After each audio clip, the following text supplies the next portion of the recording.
Hi, welcome back to the channel.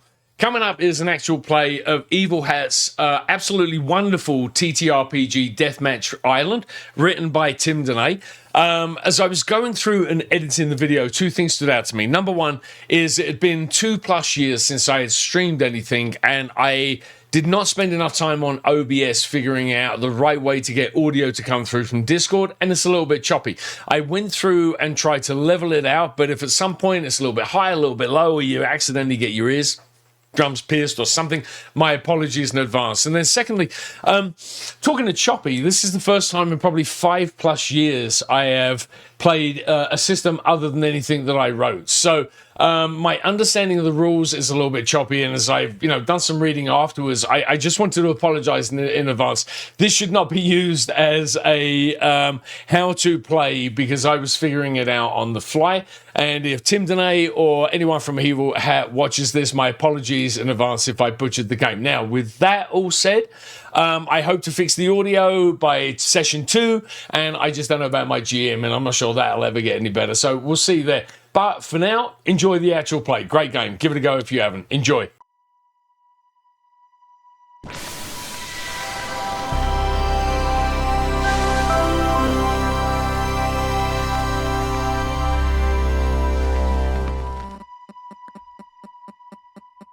So welcome. This is Deathmatch Island. I was talking to the other two about it, but I kind of wanted to wait for you to come back to really kind of give it the full overview about what the game's about and kind of what we're going to be doing. So, Deathmatch Island is it's a cross between Squid Games and Survivor and Lost, as I said to the other guys before you came back.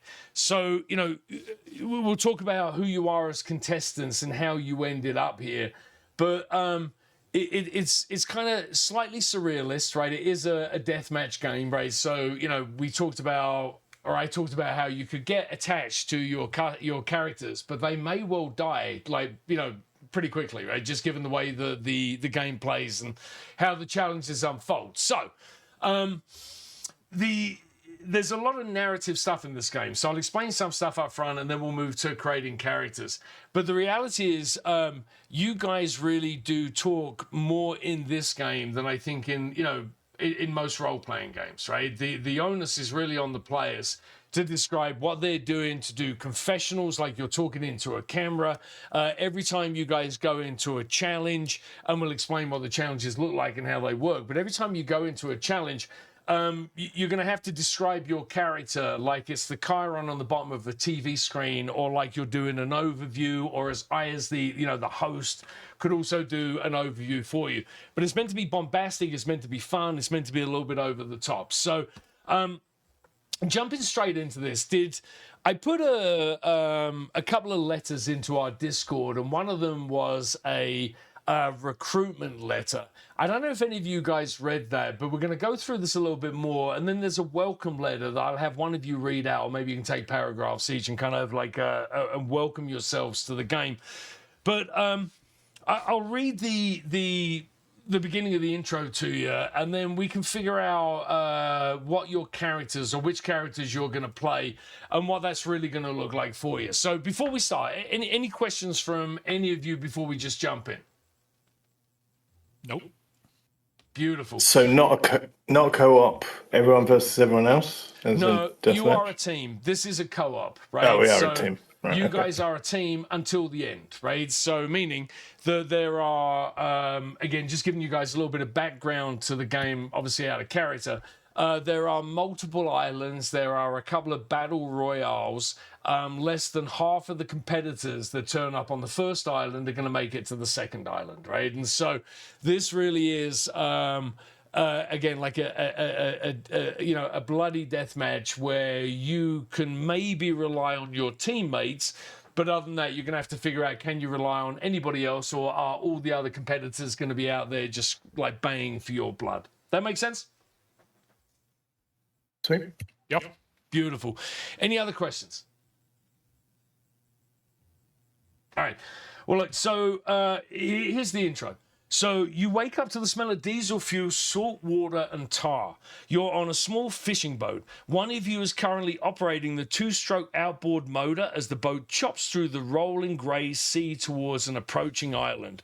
You don't remember how long you've been on this boat or how you got here. You don't remember much now that you think about it. You're not sure what happened to your clothes. You're all wearing matching uniforms and wristwatches. All you have on you is a letter neatly folded in your pocket, slightly damp from sea spray.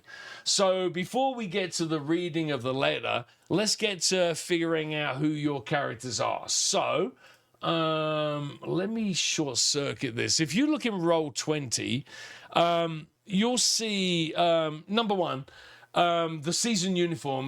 Matt, you weren't here when I was mentioning this, but I went with very much a Patrick McGowan, the prisoner from the 60s vibe as it came to the season uniform. If you look down in your handouts, you'll see that you actually have a uniform handout that show you all the different types that you've got. But I went with the kind of the orangey beige Patrick McGowan look from the prisoner, unless you guys have a really allergic reaction to that and we'll pick something else. But for now, what I would like you to do is look through along the top the competitors, pick one of those competitors as your starting character, and then Alt and double click one of the character sheets. That should have brought up, hopefully that worked for you. That should have brought up a competitor character sheet. Did that work for all of you? You're seeing the kind of, all the different characteristics and the overarching character sheet. Yep. Yeah, looks like it. Beautiful. All right, so one moment. Sorry, I might have missed the beginning part. Where am I linking to for this game? oh man, sorry. I thought you were in there. It was in Discord. Let me relink it for you. Guy's fucking useless. Back the bus up, man. Oh man. Fucking Oh, people. man. All right, Quick, so go if put the you kettle look on. in DMI chat, I'm it's just- there. Yeah, drink coffee like a fucking adult.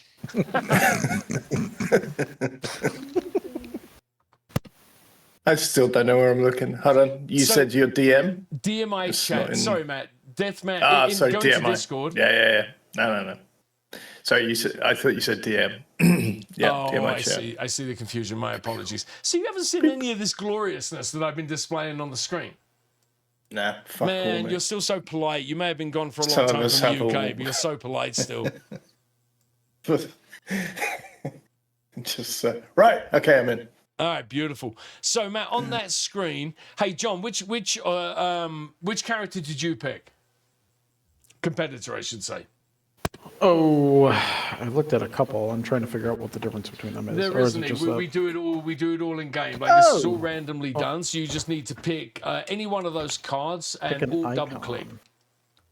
All right, let's go with.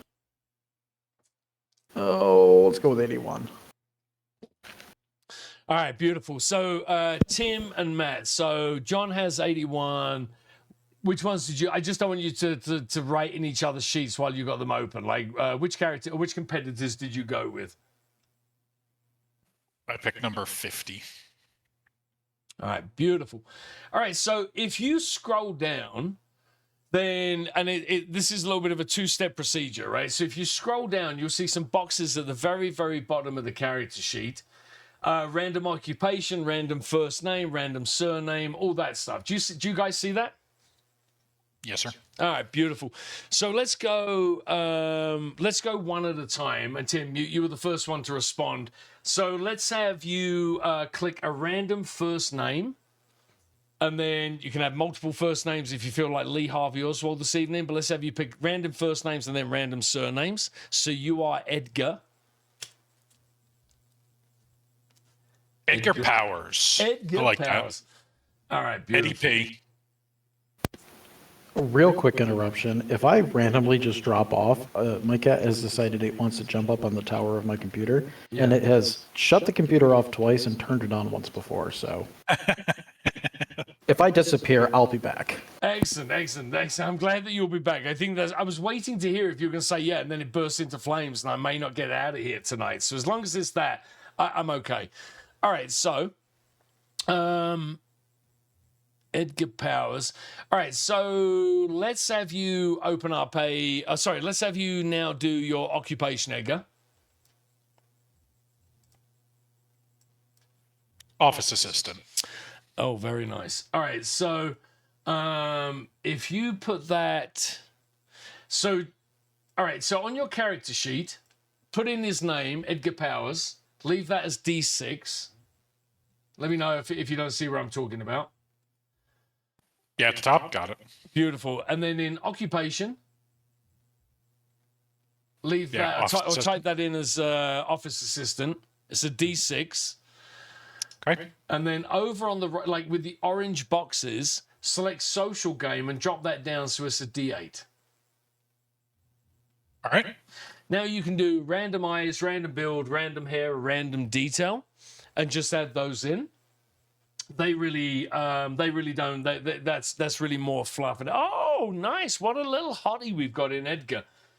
All right, so you are beautiful. Let's take a look at your. What else is there? All right, beautiful eyes, elegant build, boring hair, Boring. a notable scar. Where is your scar, Edgar? And it's boring hair. I think, yeah, I think actually like across the neck. I think it's a nasty. Well, like not like front of the neck, but like all along the side of the neck. Like somebody cut his throat from the wrong angle. Man, that's the story. When we get to the icebreakers, and you'll know what I mean when we actually get there. But when we get to the icebreakers, like it'll be interesting for this to follow along. All right, beautiful. All right, Edgar, are you the one? I'm just interested. Are you driving the boat or piloting the boat, or is that somebody else? Oh, that's somebody else. Yeah, it's not Edgar. Beautiful.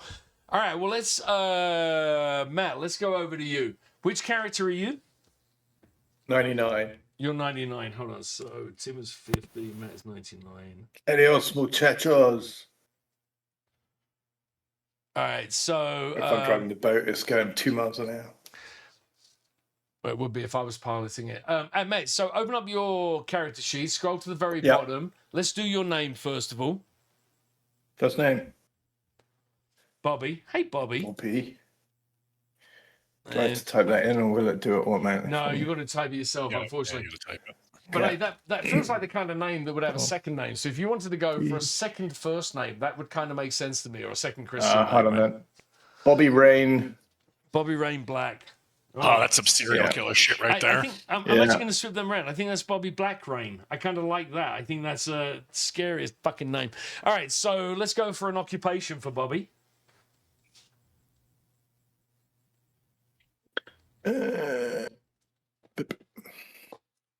All right, goat farmer. So, I like that. I like that. You're also a challenge beast. That makes sense, right? You always want the goats to be afraid of you, and you want to be able to show them that you can beat them at any opportunity. So that makes a lot of sense.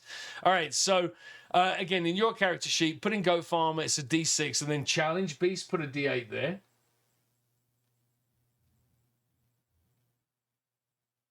I've got occupation goat farmer D6. Yeah. Yep. What else did you want? Challenge beat Challenge beast is a D8. D8. Done. All right, beautiful.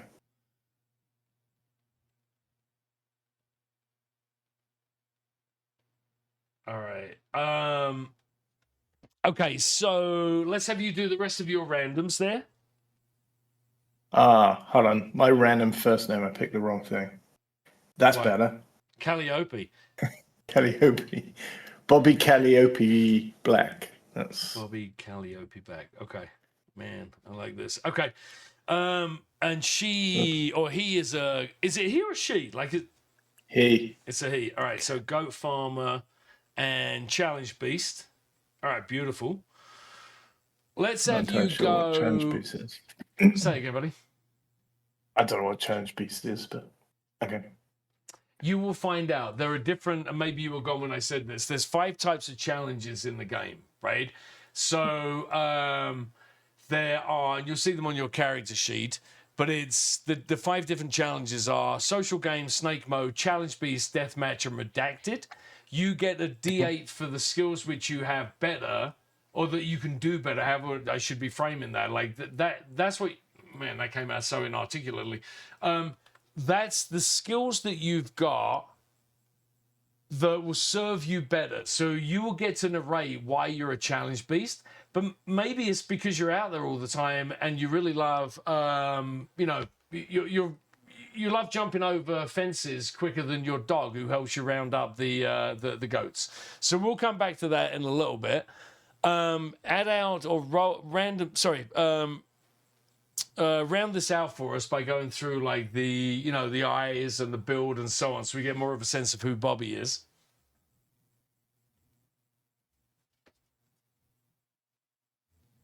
Is this stuff going? Is this description? You have, it just came through. It came through all in one. So you have watery eyes, you have a relaxed build, and you have tidy hair and an eye patch. Oh my God! Like, tell us briefly, how did Bobby get an eye patch?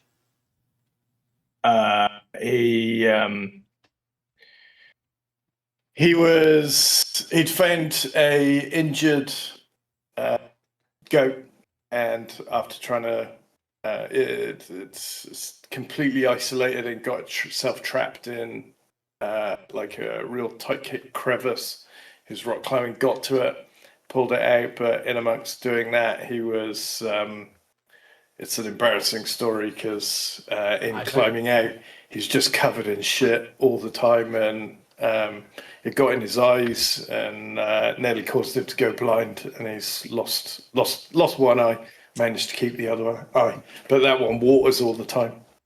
Poor Bobby. So he often runs around in circles. Man, I like this. The watery eye. Man, this is really sad. I feel sad for Bobby. He's got one eye and it runs all the time. That's miserable. All right, beautiful. Anything else that we should know very quickly about Bobby before we move on to our final contestant for today? No, he's great at rock climbing. Where do I put all this stuff? Watery eyes and relaxed stuff. Is there anywhere? I haven't looked. Is there anywhere in the character sheet that you can put that? I just put it under description. It's just a blank box there at the bottom under names. Oh yeah, beautiful. There it is. I see that. Compared to number description on the first column, I see that. Beautiful. Where are we talking about? Yeah, on the character sheet, name, occupation, nickname, competitor number, description. There's a box for description. Tim put his in there. Ah, okay. Sorry. Yep, small box. Right, gotcha. All righty. All right. So, hey, Bobby, are you piloting? If it's me, we're just tootling along. So it's either you or it's the last competitor. So I wasn't really sure who it was going to be. So is Bobby the goat herder doing this, or is it going to be someone else?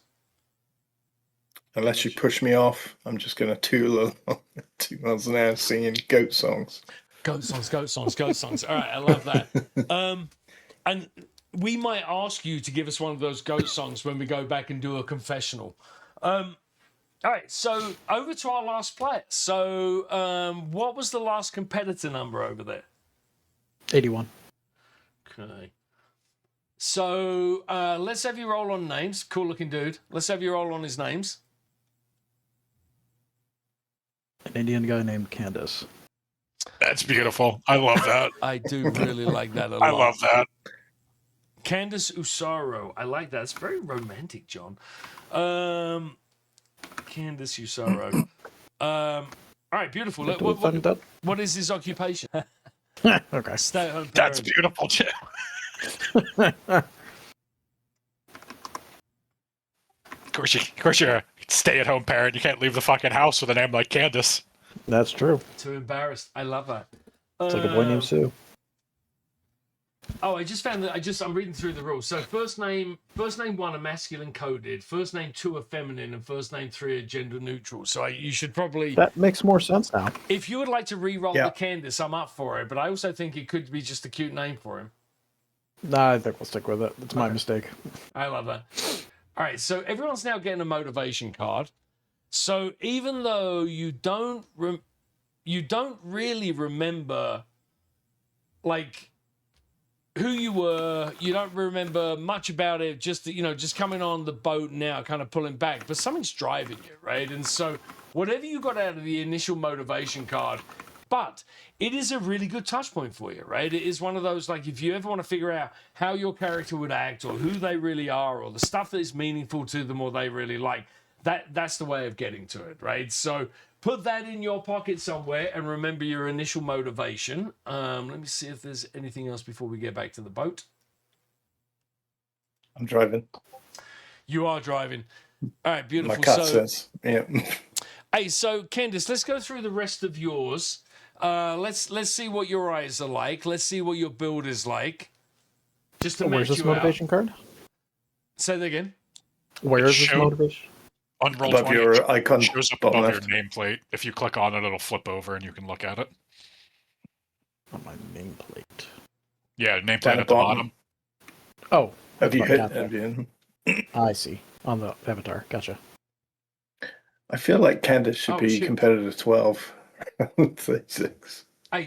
Grumster, I didn't know what it did, and I clicked on your card, and it's now telling me I'm stealing. So let me see if I can cancel that. Do you see it? Is there anything going on with your card? If I click it, there's a flyout menu, and then I can click it and make it big. All right.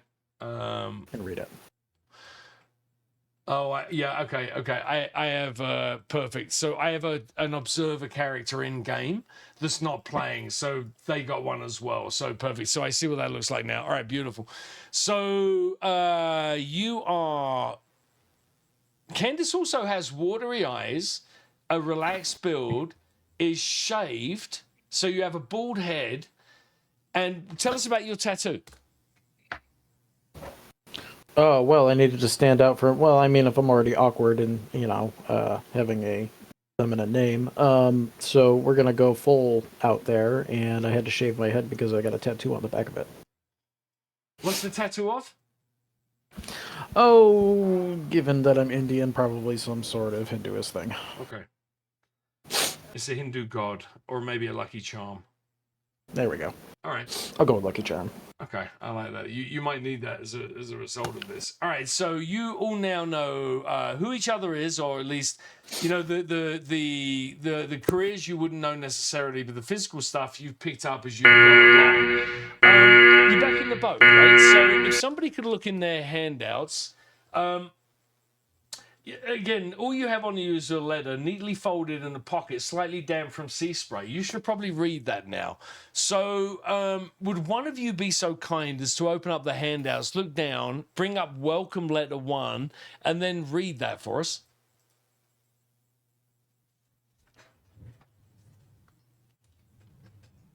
Welcome letter 1. Yeah, here it is. Welcome to Island 1. Congratulations. You've been selected to participate in Deathmatch Island. Winning will mean fame, freedom, and unlimited wealth. You may be experiencing some confusion and memory loss. This is normal following the selection and recruitment process. It is important that you do not panic. Look around you. These fellow competitors are your team. You might like to try some icebreakers. Trust and good teamwork are crucial to victory. In 2 minutes, Phase 1 will begin. In this phase, you will explore Island 1. Complete challenges, acquire resources, and meet other contestants. Alliances will be formed, and threats will be eliminated. At the end of Phase 1, a klaxon will sound 3 times. This signals Phase 2, the Battle Royale. Only half the remaining competitors will survive this phase. The survivors progress to Island 2. Survive all islands to earn the ultimate reward. Good luck, competitor. Play to win. Beautiful. So, done? Good. The device on your wrist beeps once and prints a small slip of paper. 0 followers. And again, if you look down in your handouts, you'll see the follower counter. You'll see an explanation of what this is, right? But it's a small device on your wrist. It beeps one and it prints out a small piece of paper. You have 0 followers. The events on the island will tend to favor those with more followers. If you're playing to win, you'll want to gain followers as quickly as possible. Why don't you go around and take turns asking each other an icebreaker? So, as you can see on the welcome letter that Tim brought up, or that he just read to us, there's some icebreakers at the bottom. The idea is that each of the cast members, so all of you asks one of the other cast members one of those questions, right? So, Tim would ask Matt, Matt would ask John, John would ask Tim, or any order you want to go in.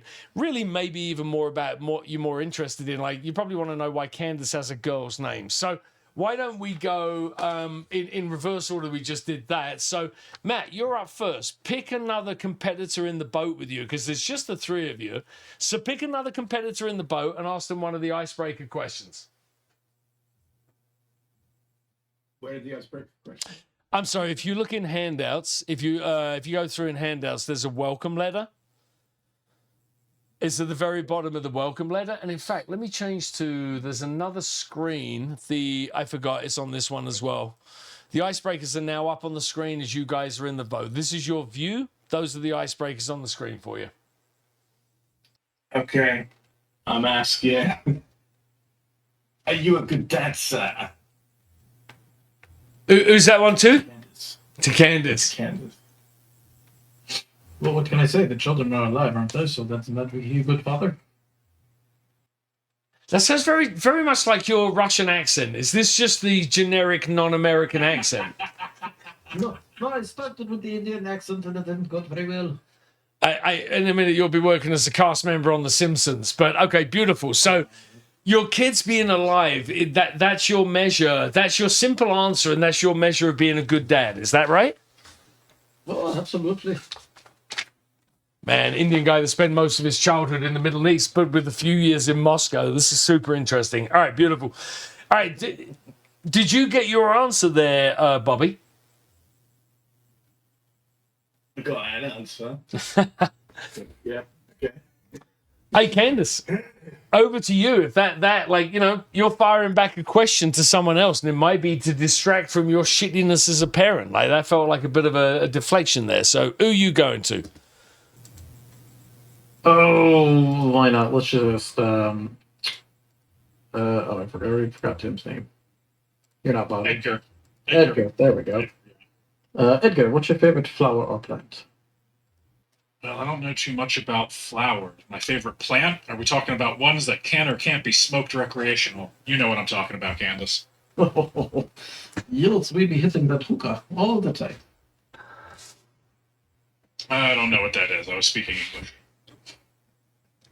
The favorite plant? Well, I mean, you can't go wrong with the classics. I mean, how can you go wrong with a Christmas tree? That's just good all-American fun. I can't argue with that.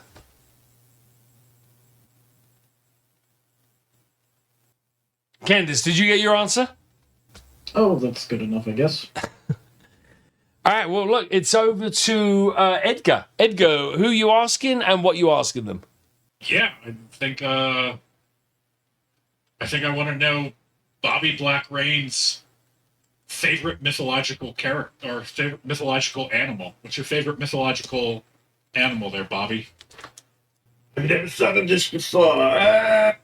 It would have to be the little-known mighty goat of Amityville.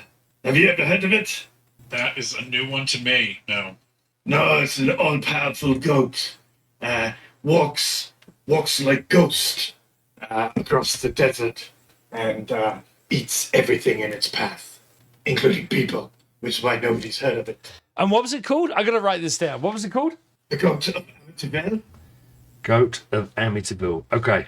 I think you're mishearing Amityville, not Amityville. I'm not sure how to mimic that accent without sounding like I could be a Russian Indian that spent a few years living in Singapore as well, working as a foreign translator into German. I think that's how my accent might come out. All right, beautiful. The Goat of Amityville. Is that story scary enough for you, Edgar? I don't know that it's scary, but it works. It works for me. I'm thinking about Bobby and his goats and what they get up to. I don't know how far I want to go into that thought process, but okay. Alrighty, so we are coming in. You're a couple of minutes out. Like you're, as I said, you're a couple of minutes from the game starting, right? So you have to pick a starting location that you guys want to go to, right? So kind of walking you through the options. If you look down, and you may have to zoom in. this thing comes. I don't think you guys are seeing me on camera, but this thing comes with like an absolutely beautiful map. Like the production on this game is just awesome. So, unfortunately, the map on Roll20 for whatever reason is monocolor, right? And so instead of showing the places you can land in clear detail, it's got it all in black and white. So you are coming in the boat. I think Bobby's steering it at about 2 miles an hour. You can land down here in the. Let me ping the screen. You can land in one of a few different places. So you can land down here in the lighthouse. You can land down here in the fishing village. And by the way, where this pin is at the moment, this is where you are, right? So, you're 2 minutes out from the fishing village, but you could go down if you wanted to the lighthouse, or you could go around the island and you could come into the industrial port. Really up to you where you land. Seagulls crying, last bit of descriptive text there from the game. Seagulls cry out in the distance. You're almost at the island now. A steep mountain cloaked in thick green vegetation dominates the view. You see some signs of habitation, concrete jetties to dock your boat, a seaside village, a small industrial port, a radio mast on one of the hills in the distance, and a lighthouse. It's time for your first decision as a team. Where will you land on Island 1? Who's taking charge? I think the fishing village. Who's hungry? Generic question. Do we have a sense of how big this island is? Not from where you are, right? I mean, it's if you put yourself in a fishing boat, and I don't think there's a key on here, but it's a couple of miles between some of these points of interest on here, right? So as you're coming in, whatever you think that would look like, but it looks like it's an island, right? But it's a good enough sized island based on what you can see. Well, yeah, it's very hungry, but if we're going to be fighting people, then maybe we want to be isolated or around the lighthouse. Feels like who's going to be the tiebreaker? Someone mentioned, I think it's you, Edgar. I think you have to be the tiebreaker here. Are you looking to go to the village, or are you looking to go to the lighthouse? I don't want to be on this boat any longer. Yeah, we go to fishing village. Yeah, especially with Fishing village. Grandpa Bobby Ray behind the wheel. Take us to the fishing village. Let's get off the water. Really slow. It took you a while to come in. It did take you a while to come in. So, as you're approaching it, you see a single concrete jetty, a few tarmac roads, a dozen or so weather-beaten buildings, right? So you're tying up the jetty. Your first impressions are a bunch of small wooden houses painted in faded pastels. Windows are boarded up. There's a strong smell of fish, salt water, smoke. There's a cold sea wind. There's the sound of a boot crunching on broken glass, and seagulls cry out. So there's more to it than this, but you guys, you hear all this commotion up ahead. You're just kind of like, you're kind of tying off the boat and getting up there. Based on what I told you, talk me through first impressions, or what you'd been looking for, or what, walk me through your landing on the island. Close is that boot crushing glass? That seems like the most prominent, right? Yeah, that's the sound as you're kind of like, tying up your boat on the jetty. These are noises that you hear behind you, and it's actually an escalation, right? I mean, it sounds like there's chaos from, 20, 30 foot away, whatever it is, into the heart of the fishing village from the dock that you're at now. Actually sounds kind of like pretty chaotic over there. There's normally like things like poles and stuff to hook in boats. Can Yeah. we find any of those and arm ourselves instantly? 100%. And, based on the welcome letter that Edgar read out, this is going to be, at some point, this is going to devolve into a battle royale, right? So, finding supplies, you have nothing but your very cool looking blazers at the moment. So finding weapons, finding supplies, finding things that you can use, that's a big part of this kind of going forward. So yeah, you can absolutely take those with you. Are we seeing survival and this deathmatch thing as being an overtime thing, or is it an eradication thing? What did you guys remember from the welcome letter? Vague wording about surviving and threats being eliminated. So based on what you read, Just couldn't work out whether it was like we're outlasting or we're Or we're Culminating. physically going and finding people to dispose of them as quick as possible to get onto phase 2. Yeah, I mean, this is kind of the point of the game, right? At some point, you don't know, maybe it's one person that gets to win it, but like based on that game, you're gonna have to kill people, or they're gonna be killing you, right? So, sorry, go back to your question, man. Let's see if I can answer it better than I did before. But A, could we arm ourselves instantly? And B, is this a get rid of people now? Or is it out survive everybody? It's Are we literally just running, trying to kill whatever's in our path, and then as soon as everybody's gone, we get bing bong, next island? So it's in 2 phases on each island, right? Phase 1 is you have to explore the island. Again, this is in the welcome node. So it's about exploring the island and finding stuff that you could use. Because when the bell or the klaxon rings 3 times, you guys are going to move to phase 2, which is a battle royale. And you don't know exactly how many people are going to have to die. But what you know is that only half of the people on the island now, half of the competitors are going to make it to the next island. So it's really on you and on your approach, right? If you see someone and you want to try and kill them, have at it, right? If you want to hide out and see if you can steal weapons or get people to join your side or make alliances, that's all kind of up to you as well. Does that help? I know. I guess from my perspective, how big is the island? Is it huge? That would say we're not going to find everyone right now. And Philip, Yeah, you're not going to find. it doesn't say when the bing bing bings are going to go. Correct. You got no idea. That could be 10 minutes, it could be an hour, it could be tomorrow morning. You got no idea, right? So I said this to the others.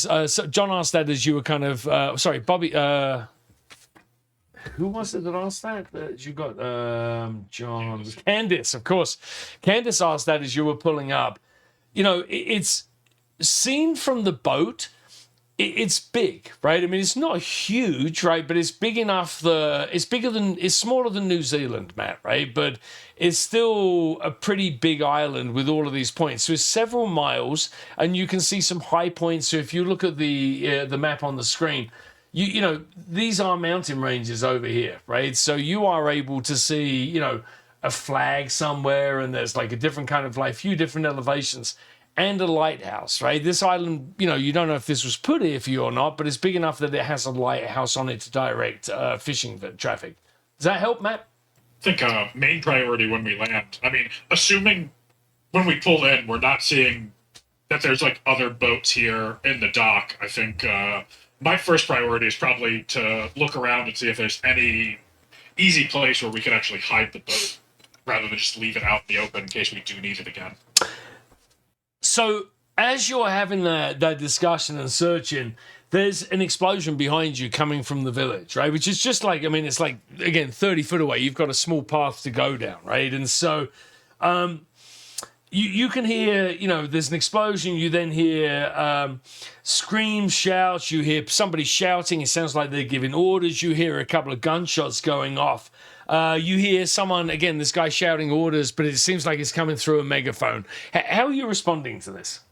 That's a place to hide. That's a place to take cover, at least. All right, so you're moving, you're trying to find cover in the bushes or something similar. Is that right? Yeah. So as you kind of and again, this place is tropical, it's beautiful, right? The weather's not particularly warm at the moment, but it's, lush vegetation. So as you guys hear the explosions, hear the gunshots, let's actually take a moment. Let's have you all do your first confessional, right? Or talking head, or whatever you'd want to call it as. But if you've ever seen any, reality TV shows where they cut away to someone sitting and just talking into the camera, let's just take 30 seconds or so. Candice, you're hearing all this explosions, and you see this lush vegetation that you can hide in. What are your first thoughts based on, as it's been described to you, the explosions, like so on and so forth? What's Candace's first thoughts landing on the island? Oh, I haven't been outside my house in... okay, we're in traffic. I haven't been outside my house in so long. This is not how I expected to be spending my first time outside of the house in a while. It's all so chaotic. It's chaotic at home with the 6 kids that I have, but this is not the type of chaos I was hoping.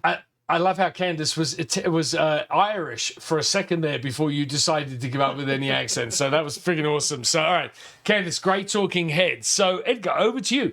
30 seconds or so. What are your reactions landing on the island? All these explosions, stuff going on around you. What are you thinking? People don't usually think this when they meet me for the first time, but I'm actually not a strong swimmer. But now that I got boots on the ground, advantage Team Edgar. Oh, I love that. I love that.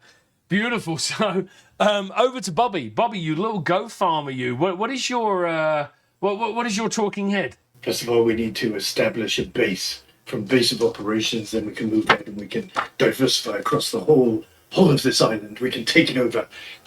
I've got 2 people behind me, and I'm sure I can rely on them for everything. I get every drop of their goodness out for the team.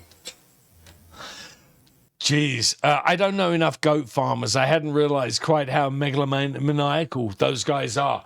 So, I love your talking heads. I really do. So you come back, like we cut back to this. As you guys start moving towards the vegetation, you see a small group. Like there's maybe 6 or 7 people. By the way, they're all wearing different. Again, go back to your uniforms. They're wearing, for the sake of argument, they're wearing polo shorts and shirts. And like you, they're all in matching colors, right? And they've all got a Deathmatch Island logo on their breast, right? And so there's a small group. There's a woman in there, and she's kind of like hissing at you, right? And she's kind of like, guys, come here. Let's talk to you. Like, let's see if we can work together. I don't see a problem with this. What number were you again, Bobby? 99. Well, if according to the welcome letter, I mean, we're going to be trying to cut our numbers in half here. Three's not that many people. Maybe we can get to like, I don't know, 10 people. We'll stand a better chance of at least most of us making it. Couldn't hurt, right?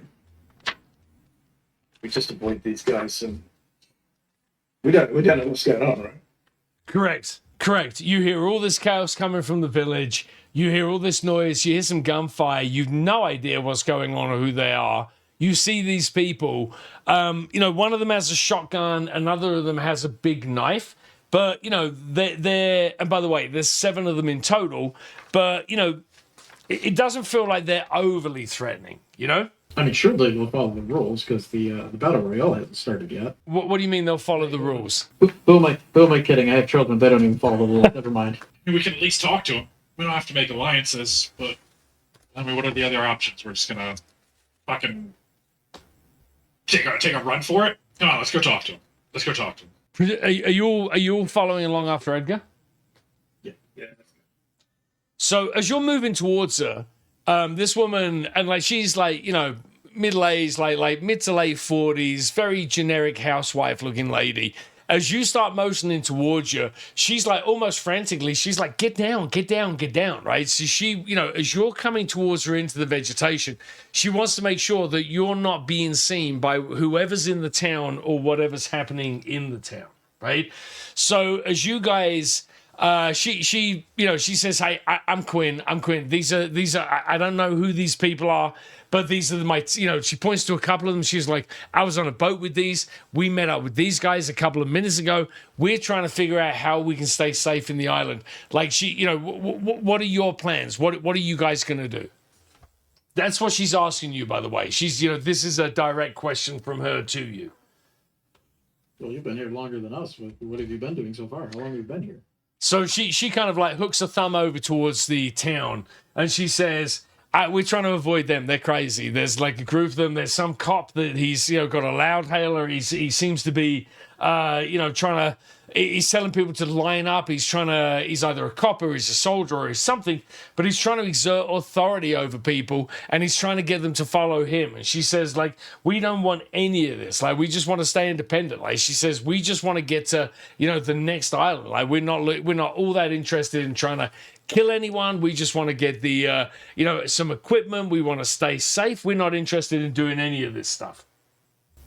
I'm going to look over to Bobby and Edgar, and I'm going to have like the eye roll. And if I can whisper to one of them in the ear, whoever's closest, to be like, I don't think she's going to be a good teammate. Violence is going to sound like it's the point of this competition. Ask her where she got the weapon. Where are you planning on heading, and what have you accumulated so far? So she said, there's like crates around. She said, like, we got to the visiting village just like minutes before those guys turned up, right? She said that they'd come in from another direction, like there's another jetty on the other side of the town that you hadn't seen. So she said that she'd just gotten there. She'd started talking to these other people there. They found a couple of crates. They'd started looking through the crates. And then, this other group of, like, a larger group came in. And they could hear them coming and this guy shouting on the megaphone. So they ran and hid in the bushes to try and, not be seen and to figure out what was going on next. How large a group? She said, maybe 20, 25 people. They didn't stop to count, but much larger than they've got here. Like, she kind of like thumbs out to the people behind them, much, much larger than this whole group, including you guys.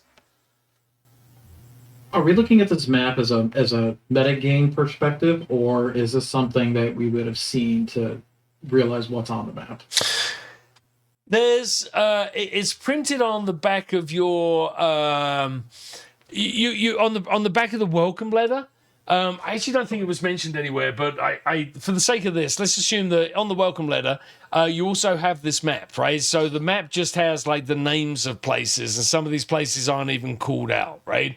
So what you can see on this, again, meta question, what you can see on this map may not be what you have access to on the map that you have with you. That makes sense? Like the playground is not called out on your map. Which direction did she claim they came from? She says North, east, south. East. So she basically again hooks her thumbs and says that those guys had come in, like they'd landed somewhere here-ish and hoofed their way in because they hadn't realized. They'd kind of made their way inland towards the village, and only then did they realize there was a proper dock, right? Up until then, they kind of pulled into the side and jumped over their boat, and that's how they made it to the village. All right, I'm going to look at her and I'm going to be like, okay, my name is Candace. It's not important why it's a female's name. And then I'm going to point to Edgar, name him, and name Bobby. And I'm going to say, all right, you want to survive? You got to make a quick decision. And I'm going to point, because I can see it on the map, the topography, that there's two hills. One that's the one that says blinking light and radio. Yeah. I'm going to say, I need a decision out of you right now. There's a big group ahead of us. We should probably split up and take the smaller group so we're more concealed and less easily spotted. Which direction you want to go? Do you want to go to the blinking light or do you want to go to the radio? And I start snapping my finger at her. Is this the Quinn? Yes. She's like, so it looks to me like the blinking light is closer. So she's like the closer one. Let's go. The longer it takes us to get somewhere, the more chances somebody's gotten there and taken anything useful. Okay, I'll tell her. You guys go up there first. Code words are flash and thunder. Go. We'll meet you there. So she's not entirely convinced, right? And so just for the sake of it, let's have let's do one of the contests here, right? So the way that this works is I as the GM, I roll a number of dice and I take the highest dice and then I add the challenge level to it. As players, you can take multiple dice and add them, and you just have to beat the whatever challenge level I end up setting. Does that make sense? Okay. So characters, situations, they all have different things. So, sorry, this lady Quinn that you're talking to, again, without pulling back too much of the covers and making it a game of mechanics, she's a veterinarian. She gets a D8. She's also practical and gets a D8. And she's focused and gets a D8. So what that means is I get to roll 3 D8. And again, I'll do it out in the open, right? So the highest of those is 8. So I had, this island is a +4. It's called the threat level or the danger level is a +4. The next island is +5. The next island is +6. So in order for you to win Quinn over, you're going to have to figure out what skills, like by looking at your character sheet. And again, we've got 2 of you that are social creatures or have social game as your special skills, right? So you can pick a couple of different things, and then you go into this roll, and you can keep your better dice and see if you can beat that score that I just did. That was kind of a ham-handed explanation. It gets handled much, much better via your character sheet, right? So who is actually, and whoever is making the roll or doing this is the leader. So it feels to me, because, you know, Candice, you've been talking to her, you would actually be the leader. Is that a fair assessment of this? Yeah, and for social game, was I supposed to bump that to D8 because of the parent? Correct. Okay. All right, so the way this works on your character sheet, and you may have already gone there, but your pick social game, Okay. and then your target, again, is the 8 that I rolled plus 4 for the island. So put 12. And then tell me what comes up after that. Occupation die. And then that's where you put in a D8. Sorry, a D6 for you, stay-at-home parent. 6. Yeah. Okay. Well, what it does is it asks me none and then my occupation. So I think it's going to automatically do the D6. Perfect. Not change that. Perfect. Add another capacity such as spend fatigue. Oh, so use a different capability. Correct. You could do that as well. And you'd have to just narrate it or like kind of walk me through how you were doing it instead. If you're like, hey, instead of doing this as a social game, I want to do this as a challenge beast and threaten her to an arm wrestling match to get her to convince, like, to come over to my way of thinking. That makes sense? Yeah, I'm gonna say snake mode because honestly, what's going through my mind now is, she says she doesn't want to fight, but she's literally in a game that's gonna end up in a battle royale. So in my mind, I'm keeping a mental note of where I'm sending her, so we can either meet up as a safe haven, or later, should the BR part start, we would be in, and literally we just have the surprise. All right, perfect. Literally trying to figure out where she's going to position herself so we can infiltrate. Okay. All right, perfect. So all right, perfect. So so you roll. So in total, you roll a d6 for your name, and later on, when you get a nickname, as you get more followers and get a nickname, your name comes into it, right? So for now, you roll a d6 for that. You roll a d6. I don't know if you have the options here. Actually, I should do this as well because I've never actually seen It this. gave me macro options and says other dice such as advantage, trust, or support. Oh, there's something I'd forgotten to get all of you guys to do. Can you all open up your character sheet? And can you see over on the far right, there's trust, and it's at 0, like to the right of the orange boxes.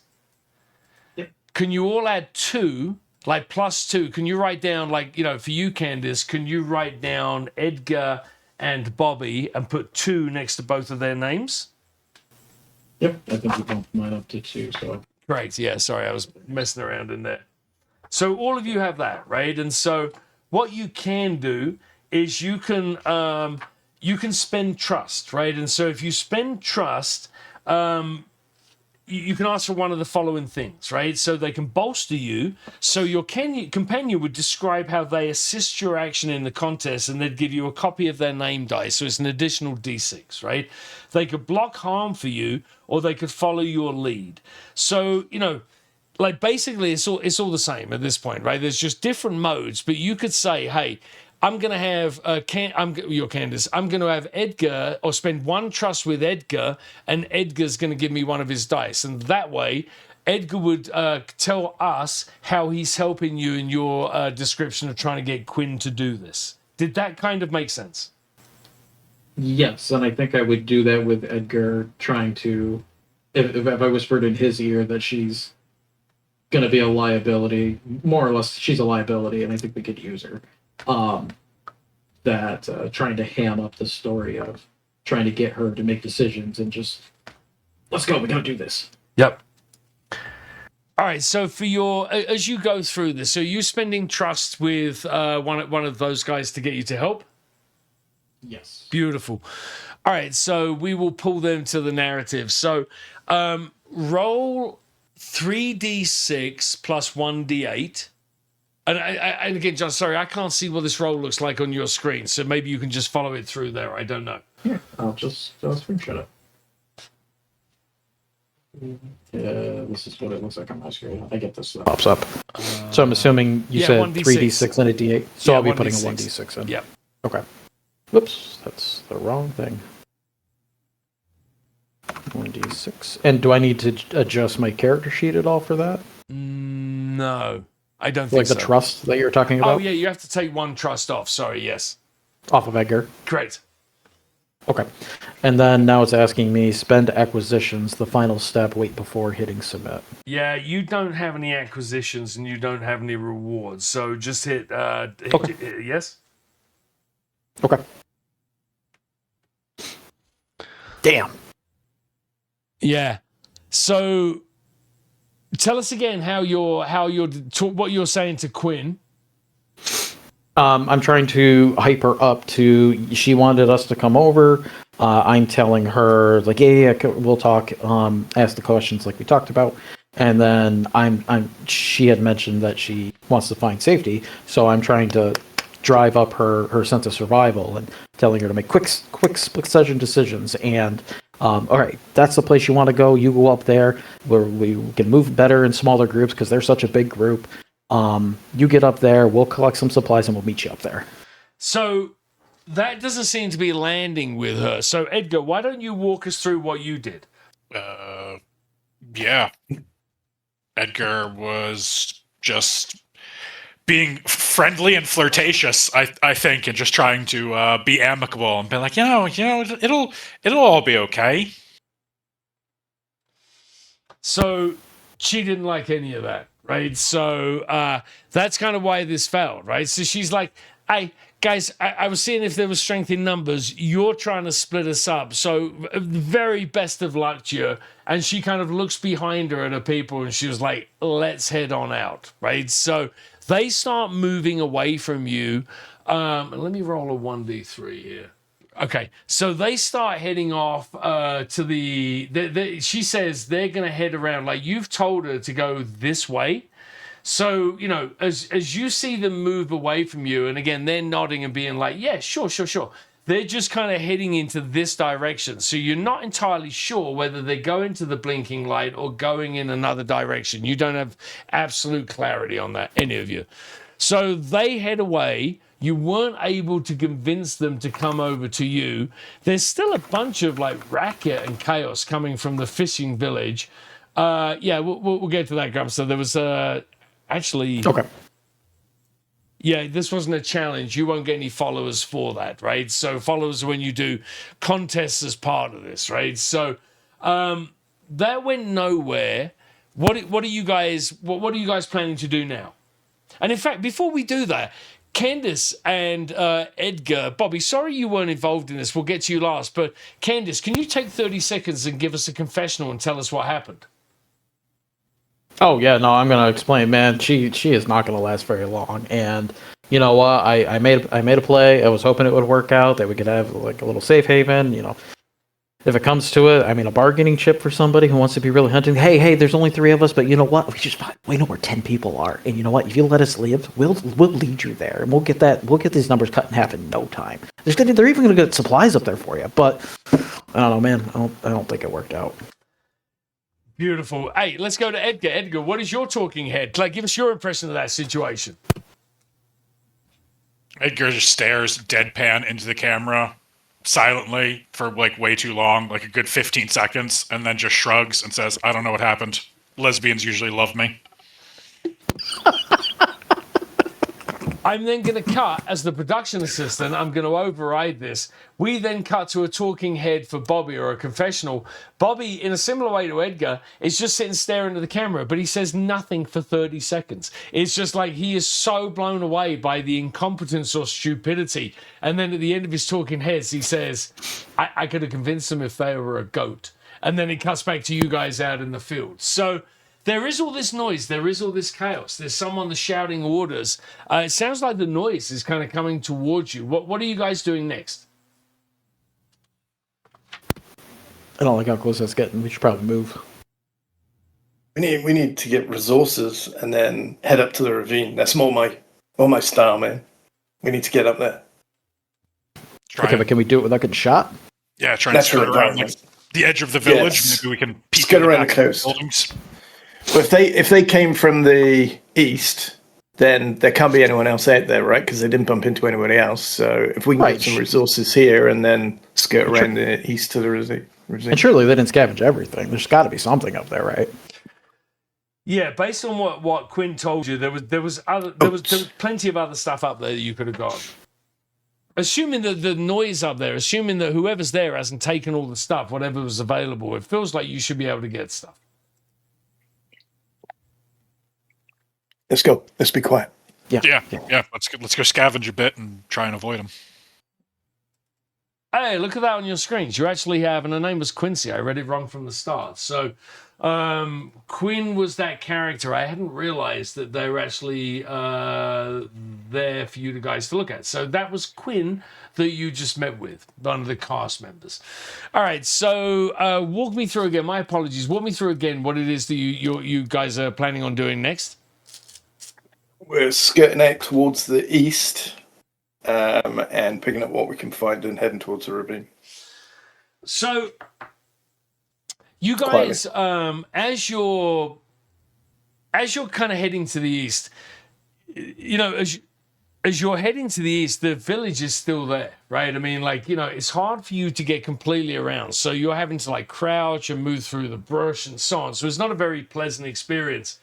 But you see the guy that she was talking about, right? So you see this huge fella who's got a let me bring him to the right layer. There we go. You see this guy, Abthorpe, and he's got a microphone and he is doing a lot of shouting, right? And so you can see other competitors, and here's what you're starting to notice. There are obviously little groups of you, right? Because there's you three in the same outfit, right? You just saw Quincy. There was two groups there, right? They were both in different but matching outfits. As you're looking at this kind of melee, there's 25, 30 people that are in the fishing village. You see, again, like a bunch of matching uniforms. So it becomes really apparent really quickly that they put you in teams, right? And what it seems like going on in this village, again, this guy's got a loud hailer. He's telling people to line up. He's shouting for people to everyone stand and wait and be quiet. He's going to figure out what they have to do. You know, he says that anyone that fucks around or anyone that messes with him, they're going to find out. And it's obviously, you know, based on the reactions of the crowd and the way things are working out. This guy obviously has a bunch of people working with him, right? So all of the crates, anything you would want to get are in the village. So, you know, you're going to have to either like just move on by all this stuff and ignore it and go to another location, or go into the town and deal with these people, or at least become visible to these people. What are you choosing to do? You said they have the same jumpsuit. All of them have the same jumpsuit, but it's different than ours and different than Quincy's. Yeah, no. So what like said differently, there don't seem to be any more than 4 or 5 people that have the same outfit on. So what it looks like, right, is that from these 25 people, there's probably 5, 6, 7, 8, maybe even 10 sets of competitors, because you see, you know, 10 different types or like 8 different types of uniforms. Maybe that makes sense. Yeah, okay. I just thought it was more than that. Never mind. No, sorry. Can we figure out from body language who's following and who's doing it out of... Who's doing it out of compulsion, who's doing it out of fear? Yeah.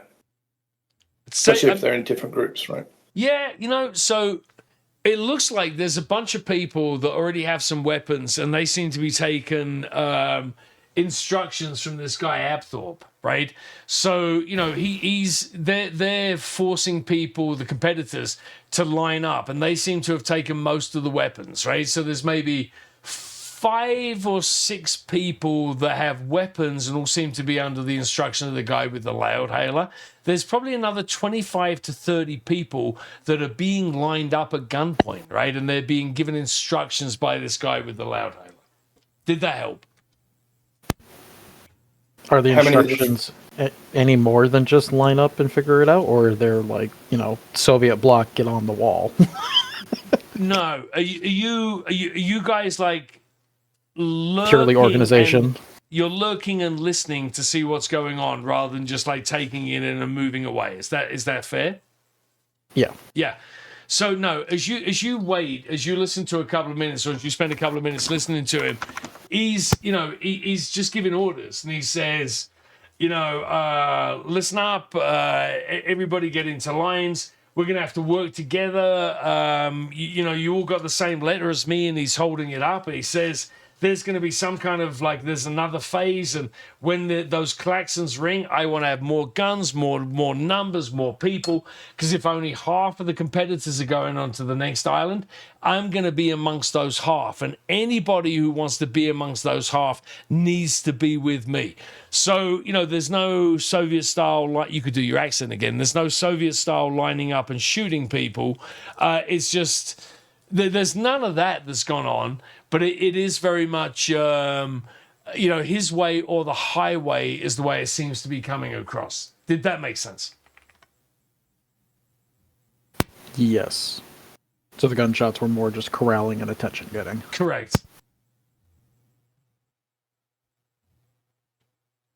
And there's no boxes around that we can get to or anything? No, not that you can see, right? Let me just double check the character sheets. I don't think there's anything on there for that kind of stuff. It's all related. No, there is nothing. Everything has already been taken, and it seems to be being taken by these guys that are dominating the conversation, shall we say? And are the boxes prominent? Are they like obvious? Hey, this is the resource box. A chest or something. Whatever. All painted orange. The same color orange that everything's in, right? And the logo stamped on the side. So they're not, not dissimilar to this. Again, that first page that you saw, that logo, that skull logo and the Deathmatch Island, that's printed in white on orange boxes. So pretty obvious. There may be hidden crates that you can't see from where you are, but these all feel like pretty obvious boxes at this point. Does that help? Yeah. Well, I guess there's only two choices. Either we take our chance on our own, or if we join these guys, it sounds like we're going to have to be pretty assertive and try to make ourselves extra useful, because I get the feeling that if they only need one or two extra, a couple of people here might be expendable. Yeah, and who's to say that this isn't all of the people and he wills it down to half straight away? Exactly, because if it's just 100 and suddenly he's got 75 people here, well, there's 25 people who don't need to make it anymore. Yeah. So, are we assertive enough to make ourselves top of the food chain here, or do we want to press on? I think so. We're starting at a massive disadvantage with them all having guns and we don't have anything, right? Yeah, well, I mean, neither do half the people here, so... That is very true. So what you can see is, one of Quinn's people had a shotgun, right? And they also had a knife, right? So you can see 3 other shotguns and a couple of pistols. So there wasn't a lot, right? I mean, it wasn't... There wasn't a lot here to start with. It wasn't like there was enough to arm, to arm an army, right? So that also kind of leads you to believe that there aren't going to be that many weapons or supplies on the island, and you're going to have to grab what you can pretty quickly. If all they had here for all of these competitors is a total of like 6 or 7 weapons or something. I feel like I butchered that. Did that make sense? No, that makes sense. Now, the next question that pops in my mind is how much ammo is available for these, because if weapons are sparse and we can't find that many, and there's not many bullets to go around, I feel like the next game plan is get as many, we're going to do the Peter Malark here, where we're going to go find an isolated spot in the woods and just stay isolated and live. I mean, the map that we have,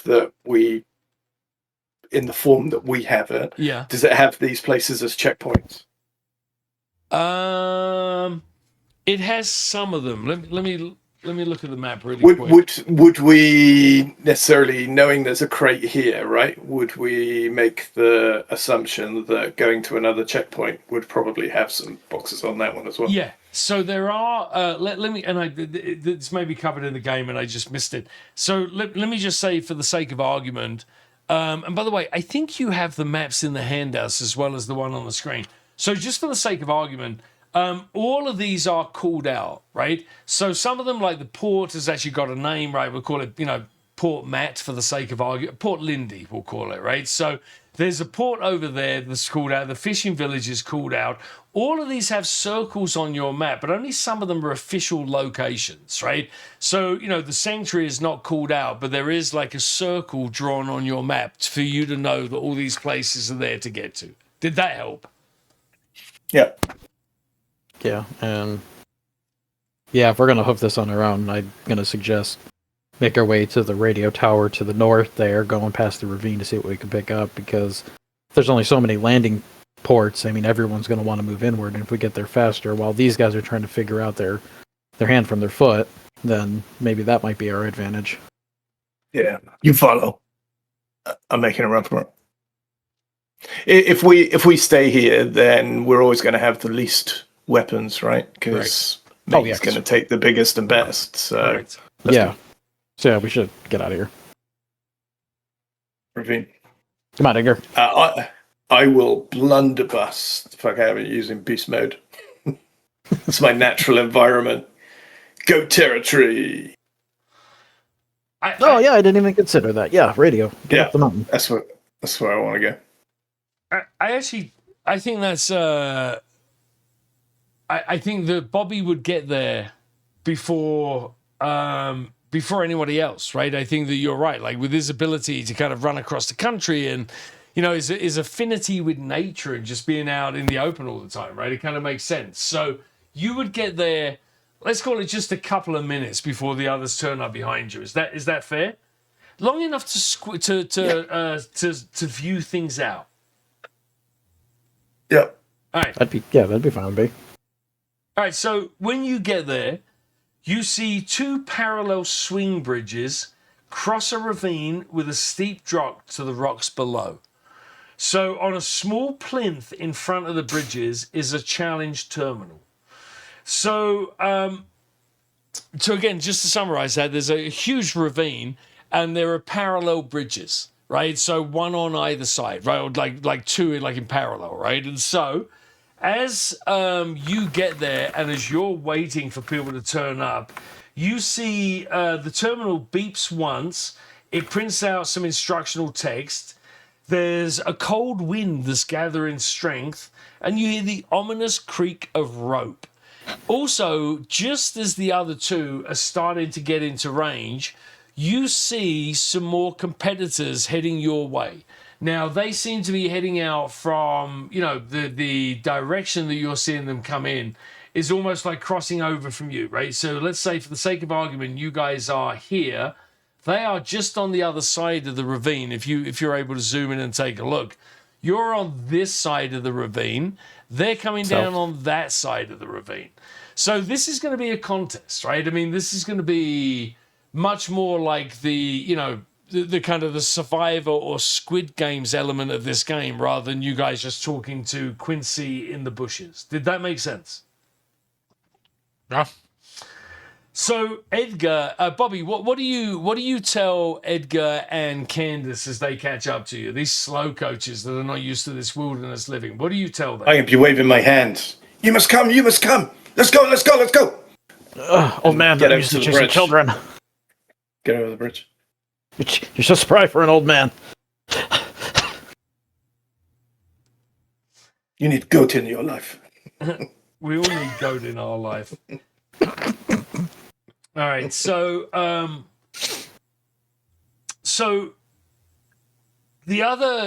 you staying hidden? Are you warning them? Are you guys all coming out into the open? Like, walk me through this approach that you're taking. Oh, he said, Can I see any weapons? Can I? I was assuming I wasn't seeing any danger because they're on the other side. Do they have any weapons or anything? Not that you can see. Like, you don't see anything in their hands. They're not carrying any. Certainly no like rifles or shotguns or anything like that. How long does the bridge work? Say that again. How wide's the ravine? How long is the bridge? 30 foot thereabouts. Like, I mean, it's. Oh, okay. It's good enough, or it's a good enough distance that it's going to take you a while to get across it, right? But it's also not that long. That it would take you. It's not like Pirates or Temple of Doom. Exactly. Okay. So as you kind of like examine the situation, you see another of these chests on either side, like the one that you saw before, right? So there's another of these orange crates, one on the side where you are now, one on the side where they are coming to you. Does that make sense? I crack it open. Yep. You can't, like, it's I mean this one's made of steel, right? So these are like painted orange. There's like padlocks on them. You know, there may be rocks. You may be able to try and break it open, but it doesn't. This is when the challenge to open it shit. Yeah, I will remind you. There's there's a small plinth in front of the bridges. There's a challenge terminal. This thing beeped while Bobby was scouting the area and printed out instructional text. So, you know, not to railroad you, but there is an instruction tablet right in front of you telling what to do at this challenge. Yeah. Oh, no, if it's making noise, yeah, I'm going to go look at it. Fuck yeah. All right, beautiful. So you go over. There is the the instructions that is printed out. It says, "Welcome to your first challenge." It gives you some instructions, and it says you are to each team is to you're to wait until the other team reaches the bridge. Each team is to line up behind one of the springing bridges. The first team to get all of their people to the other side wins the reward. So whichever team gets to the other side, the challenge or the terminal on the plinth on the other side will give you the code to get into your challenge box. The box that's on the opposite side Correct. that we're racing towards? Yeah, so you both have to go across, right? Like, you know, you can't get into this box on your side. They can't get into the box on their side. Whoever gets across first is going to have to get to that, or we'll get to the to get the reward. I mean, do the bridges, for all intents and purposes, Yeah. just look identical? It's just a matter of like pick one. Doesn't really make a difference. Just pick one and do the challenge. Yeah, correct. I know what's the point, but this doesn't sound right. I wonder what the catch is. Probably win or die. I imagine that's most of the catches that we're gonna run into. Yeah. Well, is it going to be win or die, or is it going to be win or loser? Because let me revise Battle it. Royale. In the instructions, it says only the first team to get across will get a code. So there you go. So there is an impetus to get across and to beat the other team, because if you go last, not only could you die on the bridge, but you wouldn't get any reward for crossing the bridge. Yeah. Yeah, pick the right side and let's line up. All right, well, look, so you guys are moving through this challenge, right? So you're at the ravine. So we need, it's going to be Bobby that's going to take the lead on this, right? So because it has to be, or it doesn't have to be, but if somebody with a challenge beast ability is going to have a much better chance of being successful. So the way this works is, this swing bridge has a D6, so roll 1d6 plus. So it has a D6 for exhausting, a D6 for swaying, and a D6 for dangerous. So again, like I'm doing this all in roll 20. I get to roll these 3 dice, take the highest one, and then add a 4 to it because of the level of the island. And that's going to be the target factor. I have a Cyclops. All right, so the highest one was a 5 with the 4. So the target here is a 9.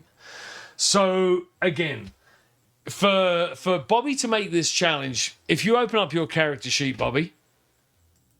Yep, done that. I've clicked on Change Beast. Beautiful. And again, like I'm going to do this on another character because I need to know what this looks like. So do challenge. Target please. number 9. Yes, it was 9.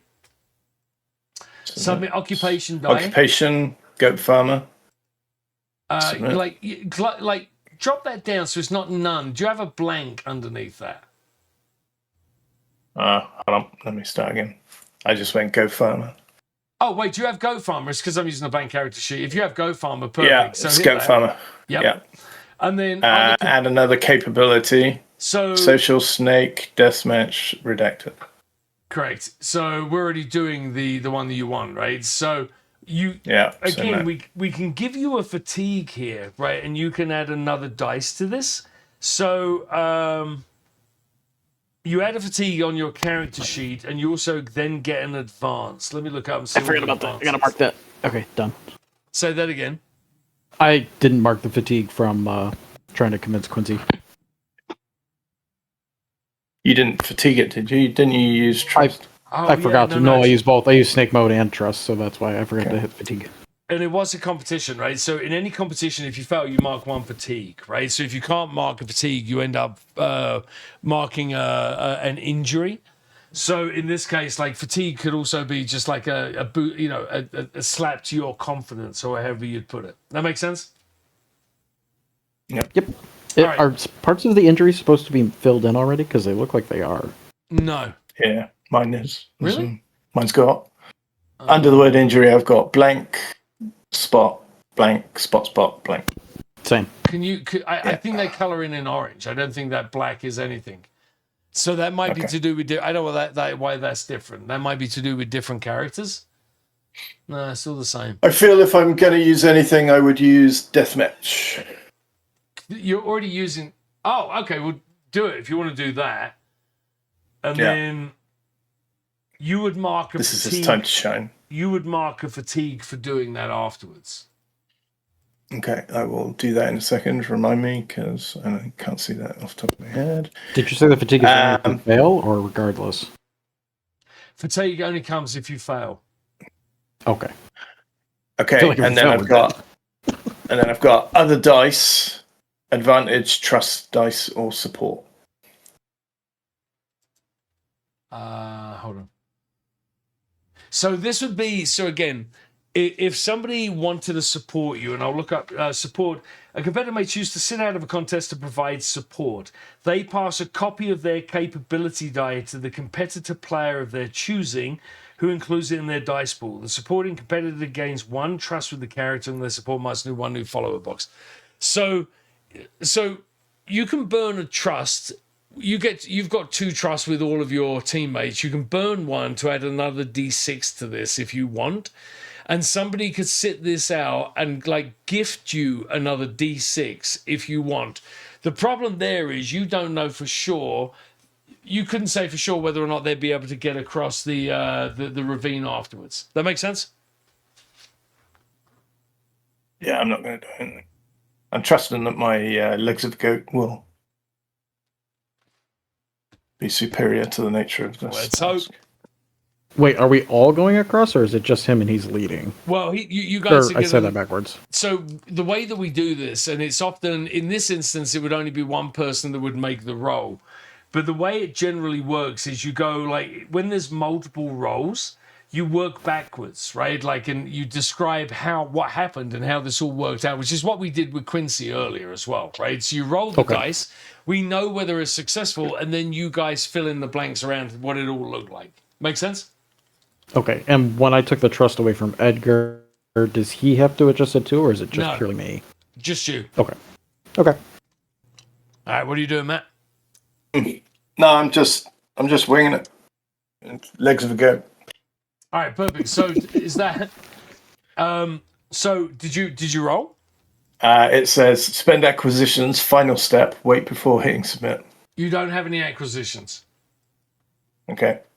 I don't need to wait anymore then. Just hit submit. I can just go. Okay. And nothing happened. Anything happened on yours? No, You're down I under, anything. so we're waiting for it to go through the Earth core and flip right side up. Do you want me to do it again? If you don't mind, I'm not sure what happened there or why it didn't work. Okay. So target number 9. Correct. Submit. Goat farmer. Capability, yes, I was going deathmatch. No extra stuff. No extra stuff. Oh, and then it says... Bada bing, Okay. bada boom. Jesus Christ, that was just, yeah. Get into your goatee teeth. Yeah. All the hairs on Legs of the goat! He yells and he bricks it across the thing. All right. Target 9, result 9. So you get across, and as you get across, 2 things happen, right? So that terminal that was on the plinth you start, Bobby, you're up front. So you kind of catching your breath. Which order are you going in, by the way? Bobby's up front. Where are you two? Who's in second? Who's bringing up the rear? I don't know about Edgar, but I chase kids around all the time, so I feel like I'm competent enough to go next, but I would let Edgar go first if you wanted. No, Edgar just gestures you forward and says ladies first. Like I haven't heard that before, and I head off. All right, so as Edgar's bringing up the rear, Bobby, you hear the terminal. So two things happen, right? So as Edgar puts his last step off the rope, the terminal spits out some instructions, which you presume to be the code. And then the bridge falls away behind Edgar, right? So, as he steps across, there's like a couple of flashes, there's little micro charges explode, and the thing just drops, right? It just drops down into the ravine below. And you guys notice at the same time that the other bridge also blows. So there's now no way to go back across the ravine. And that box on the other side is just remaining lost. And you guys are kind of chilled by the screams of these other three competitors as they, fall into the ravine because they just weren't quick enough in getting across.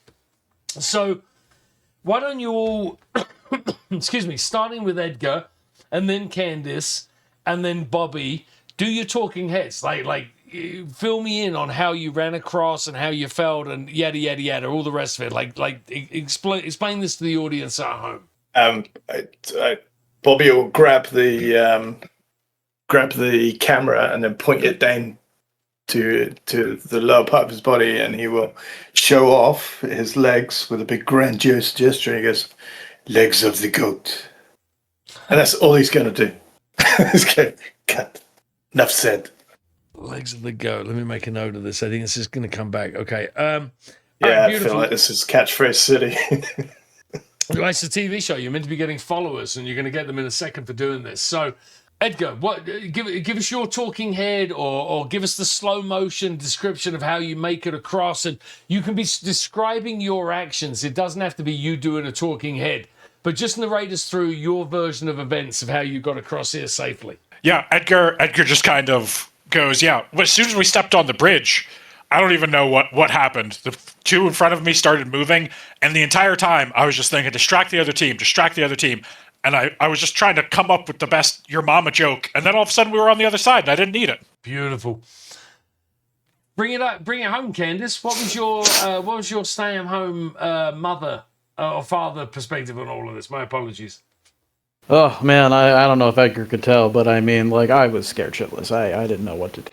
And then he cracked a joke that I heard hundreds of thousands of times. And, normally I just roll my eyes and flip him the bird, but I was too scared what to do. So the only thing I could do was think, I just visualized right in my head my favorite son over there, Saheem. He was across the hill, across the bridge. I had to get to him. There's a couple others that are expendable. I wouldn't move as fast for them for Saheem. But Saheem, he was over there, and I had to get to him and save his life. Saheem is your favorite son. All right, beautiful. So it cuts back, like you do your little talking heads, and it cuts back, and it cuts back to the people screaming as they fall into the ravine below. So you guys are on the other side. There is this terminal that's on the plinth, and there is this crate with stuff in it. What's up next? The crates. Yeah, did it pop open, or do we need to get something from the plinth? Yeah, there's an instruction, like a piece of paper that printed out. Yeah, I'll grab that and read it. What's it say? It's just a code. It's a code that will get you into the this orange box. Let's pop it in. Beautiful. So clap my hands. Rub. What do we got? It's a supreme disappointment for you, right? So there are all of you sandwich. get a close combat weapon, and there's actually one over the spare, and then you all get climbing gear. So if you open up your character sheets, you'll see it in there, right? So you put in the diamond to the right of close combat. Put a check there For each of us? Yeah. And then there's the second one if anyone wants to take it. Like if you can check the second box if anyone wants to carry a spare of these. And you can also throw it into the ravine if you don't want a second knife, but you do want to deny. We should take in case we get somebody else to be on our team, right? Are we like tracking weight or anything in this game, or like how much we can carry? Is there any downside to actually taking it? Yeah, whatever. We should keep one. Keep it nice and clean. I'll take. I take. Yeah, take it. Beautiful. We can always use it for barter too. Yeah. Yeah. Ooh, yes. Also, Pretty good. you will get survival gear, so check that on your box as well. Each one of us. Yeah.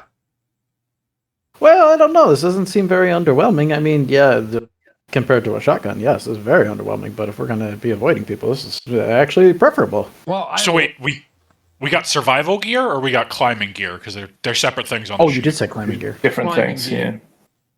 I've checked Okay. all of it. So climbing gear, not survival gear. correct. No survival for you. Ah, sorry. I'm clicking. Make up your damn mind. Yeah. Well, Bobby, this looks like it's going to be useless for you, but you might as well take it anyways. I was gonna say you take. But Okay, we got radio. one. Radio mast. So, Yes, I mean, radio at mast. least we're armed. I mean, not armed against guns, but better a knife than nothing, right? I don't know. I'll look down over the ravine. I mean, we have climbing gear. Do you think that they had anything on them? Ooh. Have fun, Dan. How deep is the ravine? Is that the only thing here? You have climbing. You could use this climbing equipment to get down. How Is it deep a the dry ravine, or is it like a river at the bottom? Is it moving water, or are the bodies still down there? The Can we bodies see? are still down there. There's water, but it's not washing them away, right? And it's like it's dry enough that if they had anything on them, you'd be able to get it off them. It's like a shallow creek. We go down. Okay. You guys come up with ropes. Who stops anybody up top from cutting rope? Maybe only one of us goes down, or No, we don't all need to go down. Damn, Bobby. We go down. How long do you think it's going to take, Bobby? How far down is it? How long do you reckon? I must have a reasonable 20 minutes. knowledge down, of 20 how minutes, fast I can do that. 20 minutes down, 20 minutes back again. How long would you say it took us to get to the ravine, though? 20 minutes. Ooh, I don't know if it's going to be worth the time. Well, they did come from the north, though. Those bridges What are a- gone. They can't cross this ravine. If somebody Well, comes up. well, no, because I'm thinking if people are coming from the port and going to go to the high ground like we are, I mean, Did they If come it's- from the radio mast That area? Do we think? could be. 50-50. I mean, we could go down. I think it's either if they came from the mass, then yeah, we need to go check them. Yeah, I think if they I came don't from think- that area, then Yeah. I don't think we can take that chance. We have to go get it. the alternative is I could go down there and get that. I could come back up when, and you guys go to the radio mast. I could come back up when you're back. I mean, you should probably just stick together. And to be honest, I feel like everyone is either rushing about trying to find stuff, or is doing what the copper is back in the fishing village and is trying to spend way too much time organizing a lot of people. I think we can spare half an hour to do this and still be fine. Okay, because I was going to ask Okay. when you say rushing, as in going way too fast through an area, or yeah, gotcha. Okay, yeah, no, you're right. You're Going way talking too about it. fast or just going way too slow and not taking But- calculated risk. Yeah. Got Bobby's it. already started climbing. Oh, Bobby, take a rope, please. God. I know you can do it on your own, but why take the chance? I throw a rope down. Hey, before we forget, because I just forgot. Excuse me. So, Bobby gets as followers. many followers equal to the target number. So you get to knock up 9 boxes of followers on your character sheet, Damn. and then whoever is in the middle gets to do. So because Round it Bobby up. was the challenger. So you get 5, Candice. And then, unfortunately for you, Edgar, bringing up the rear, you just get to check him 1. Need more goat. These Is it represent really tens of for him? thousands. Sorry, go on. Well, because it says other competitors who succeed. So okay, whatever. What do you mean? Oh, I'm just reading the chat window. Because chat window says other competitors who wait, succeeded. you might be right. The best competitor marks a new follower box that you can target up. Oh, you're right. You're absolutely right. My apologies. So it is rounded up, but it's both of you. I thought it was. I thought there was a. I'm probably reading it wrong. I thought Unless there was, we were supposed to roll challenges as well. No, because it's only supposed to be one person that rolls it, and you can support them and add to it and stuff. But yeah, my Gotcha. apologies. I've got the instructions up, and it says if you support or fail, you mark one new box. I misread that. So, excuse me. Bobby gets 90, and then you guys get 50,000 new followers. Nice. And by the way, you know this because you have that wristwatch, and the wristwatch, it's very old-fashioned, but a piece of paper actually comes out of it and shows you, like ticker tape. It shows you how many new followers that you have. And it does it as tally marks, so it takes 60 minutes. Yeah, unfortunately. But you got time. You're going down that ravine. 5.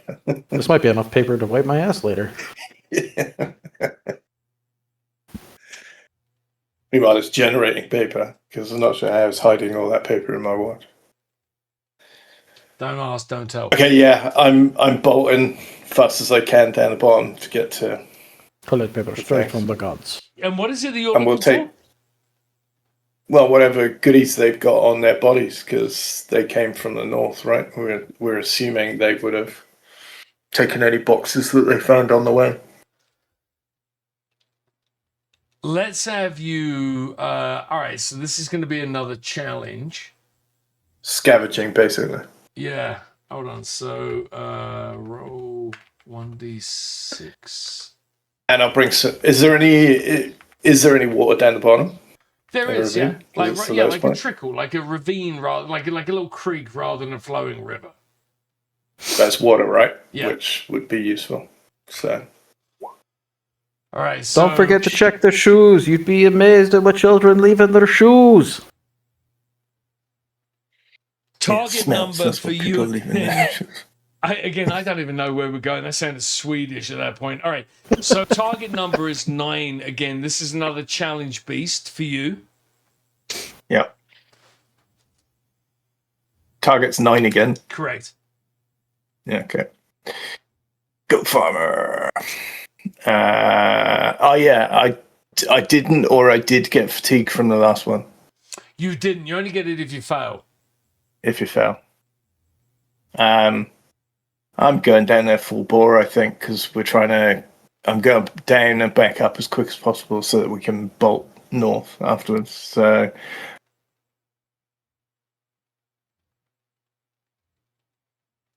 All right. None of these marry up with what I'm doing, though. Does that matter?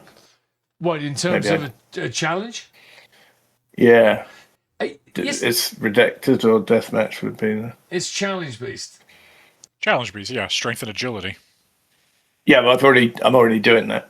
Oh, it says add another capability. Yeah. No, then you don't have any other advantage there. No.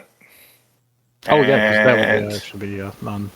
Can I trust Edgar to hold the rope for me at the top, so that I can make bigger jumps and go down faster?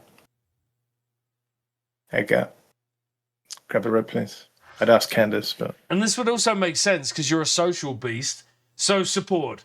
A competitor may choose to sit out a contest. And again, like, not all of the contests are like being filmed, so to speak, right? And some of them are just kind of contests that, like, not you against other people. So in a time like this, you would pass a copy of their capability die, right? So meaning you would get a D8, right, from Edgar supporting you.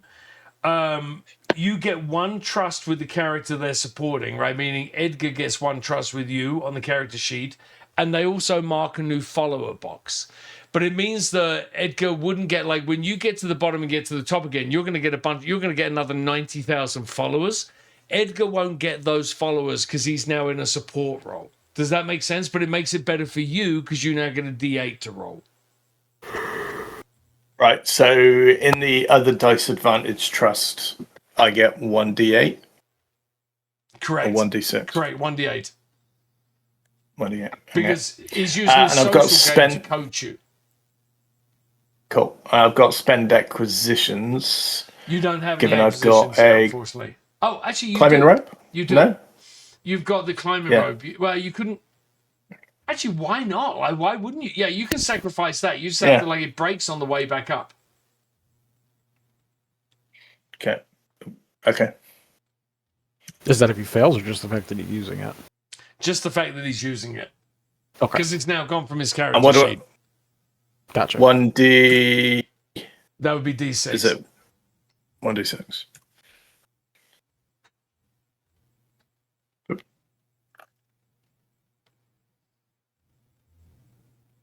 Suspense. Yay. Oh, very nice.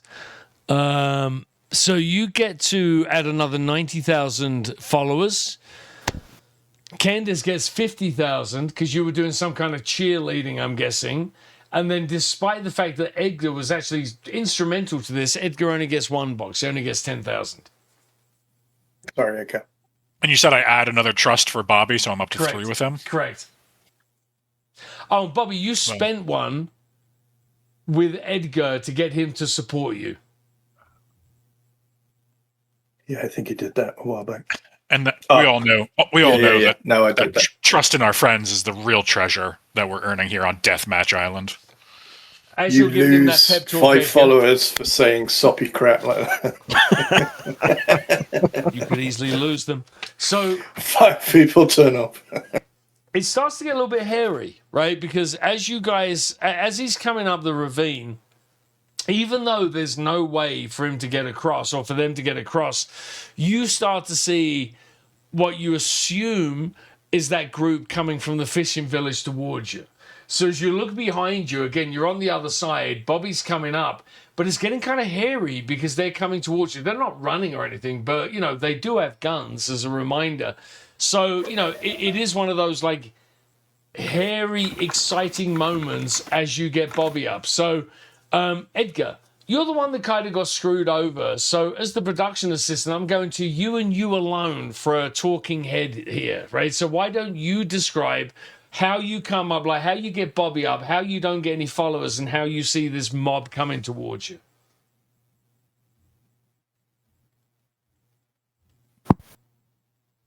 Yeah, I mean, we were using the climbing rope, yeah. So I don't know. I found a way, probably because I assume these treasure box that we just looted are kind of like anchored in place. So I probably just found a way to tie the rope off around the box to help anchor him while I was holding it and watching these people come. Just getting a bit nervous. Don't really want to be here.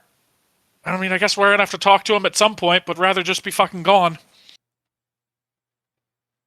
We cut back to the action. You guys are helping Bobby scamper up onto the... And by the way, Bobby, when you were down there, we completely overlooked this. So while you were down there, you found 1 survival gear and then 1 Walther P99 semi-auto pistol. I'm presuming you're keeping those, but I mean, it'd be, up to you if you wanted to hand them off to another player. I'll come up and I'll show them what I've got. We share. I recoil slightly. So. I recoil slightly at the gun because 6 kids in the house. I can't. No guns. No guns. He grabs the gun. He goes, "Who shoots well?" He's currently just flinging it around everywhere. Who shoots? You shoot? Careful, Matt. Is that thing loaded? You shoot? Is this the first time that Bobby's ever held a gun? He's just really flippant with it. It's like, yeah. It's like, you shoot? Bobby, no shoot. Yeah. I played paintball a few times. Here, give it here. Hey. So it's a Walther, I think P99. Second one on this. Yeah. Little handgun. Yep. Got it. I love how it's very specific with the types of guns and the grenade it uses, but for close combat, it's just melee weapon. Yeah. I feel like whilst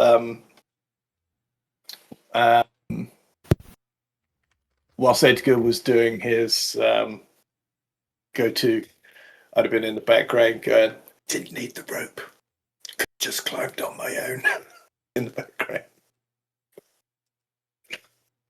Yeah, I mean, as soon as we get that sorted out, though, we should get fucking moving. Because I mean, unless we want to stay and talk to these people, if we want to yell across the gorge at them. Nah. Are they just making a ruckus, or do they see us and trying to shout to us?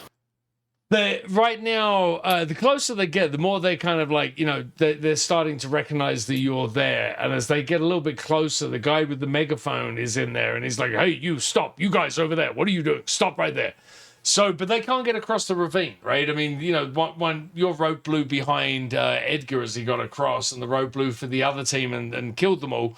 So they can't actually get across the ravine now. So, you could taunt them, you could ignore them and run away, but whatever they're shouting and whatever this guy is saying through the speakerphone is kind of irrelevant to you. They just wave and say, bye, have a good time.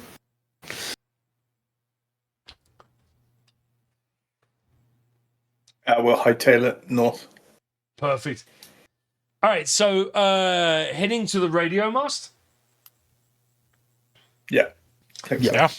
Beautiful. So it's a 60-foot, like 60 meters, or 200-foot tower of lattice orange and white steel, the same orange that, is throughout this game. It's topped with an antenna array, and it stands atop the tallest mountain on Island 1 that you can see from the, the topography on the map.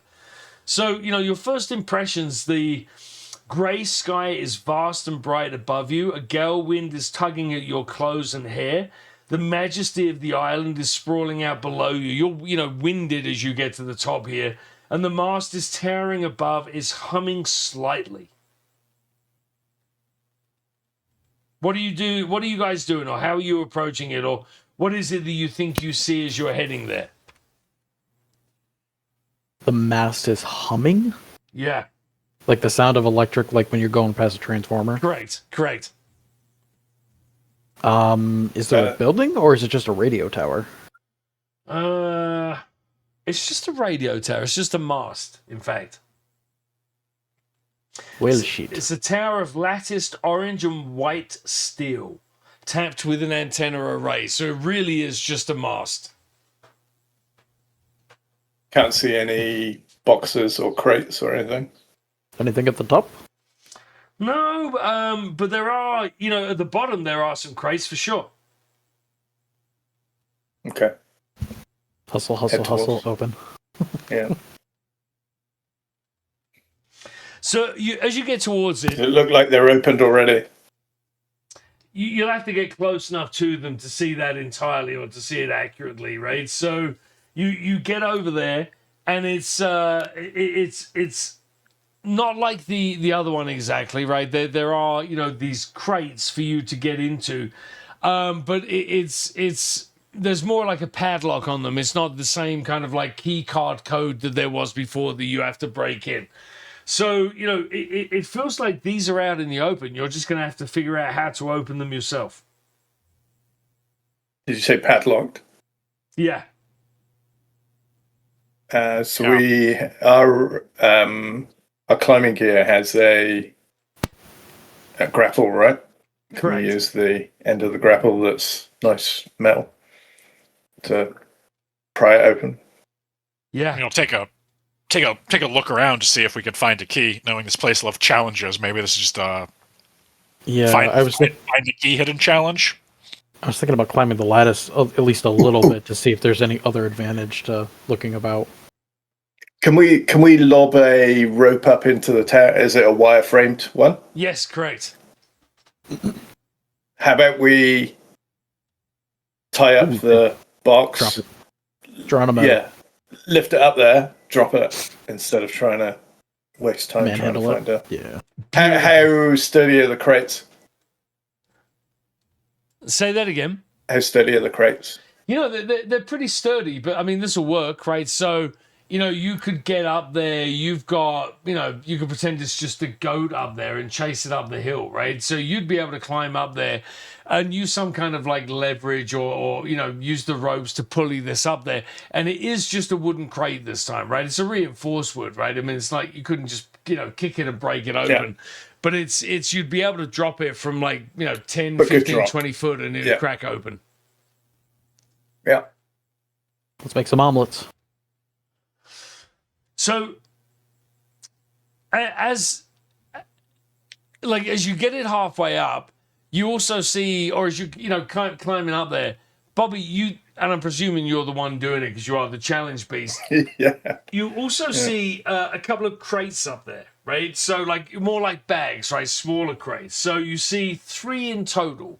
Now there's almost like a currency in the game that are called acquisitions, right? So there's if you look on your character sheet there, let me see where these are.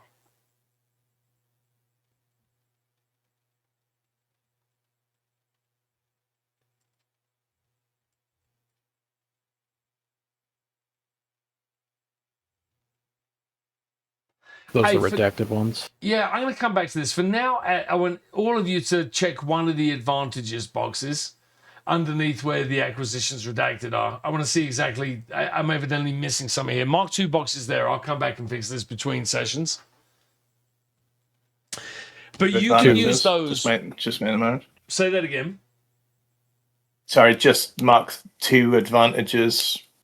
Sorry, and one not write advantage for anything in each them. of you. Sorry, just one advantage for each of you. Ah, so yeah, gotcha.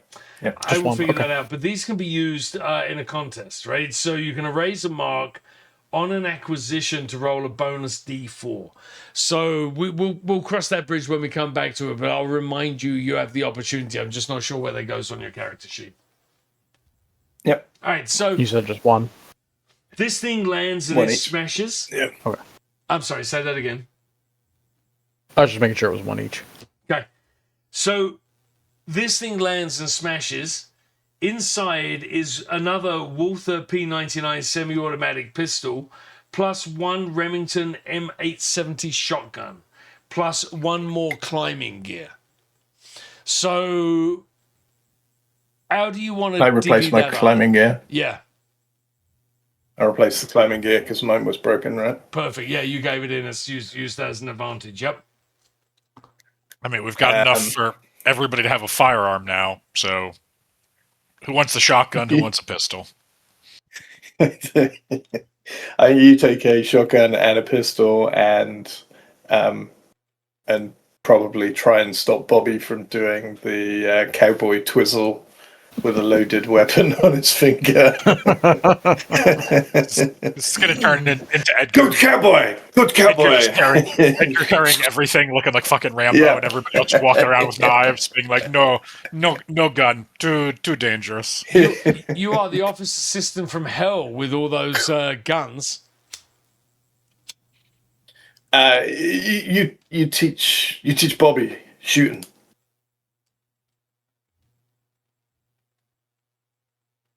Yeah, I can teach you. I mean, like right now. Well, on the run. Yes, trial by fire, the best way to learn. Yeah.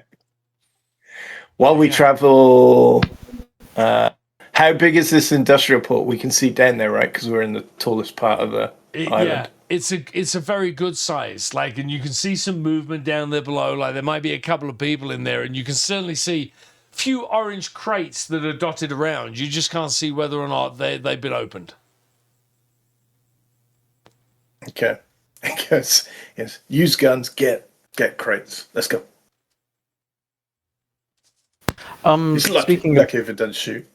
Speaking of looking around, how was the sound up here? Are there other gunshots like what was happening down in the village that we can hear? No. Or any other similarly loud noises besides just the wind? No, the wind is drowning a lot of it out. But you also, anyone that you left, anyone that was, making noise previously that was you've left on the other side of the ravine, right? They, as far as you know, they're going to have to, it'll take them a while to walk. Oh, sorry, wrong area. It'll take them a while to figure out how to get around the ravine, right? So there's no one within earshot and there's nothing that you can really hear anywhere close. Maybe now might be the best time to take a couple pot shots. Waste ammo, then. I mean, take a shot and make sure you understand how it works, even if it's just one. Okay.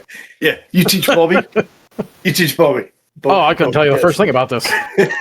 Bobby gets gun and he's like, holster, and he puts it in his pocket. Holster. Yeah, Seen the movie. Seen the movie. yeah, that's true. Maybe. The only thing I could do is try what's in the movie too, and I think what you do is take the top part and you pull it back, and then you point it in the one direction and pull the trigger, I guess. Bobby will have a go at shooting a piece of the broken wood or something. And then all you got to do is make that magazine, or I'm sorry, you got to make that clip fall out, and then the gun's safe, right? I think that's how they do it. No idea what you're talking about. Just glass-eyed, absolutely water and eye. Oh, yeah, hold on. hold in my other hand so that I can use this at the good eye.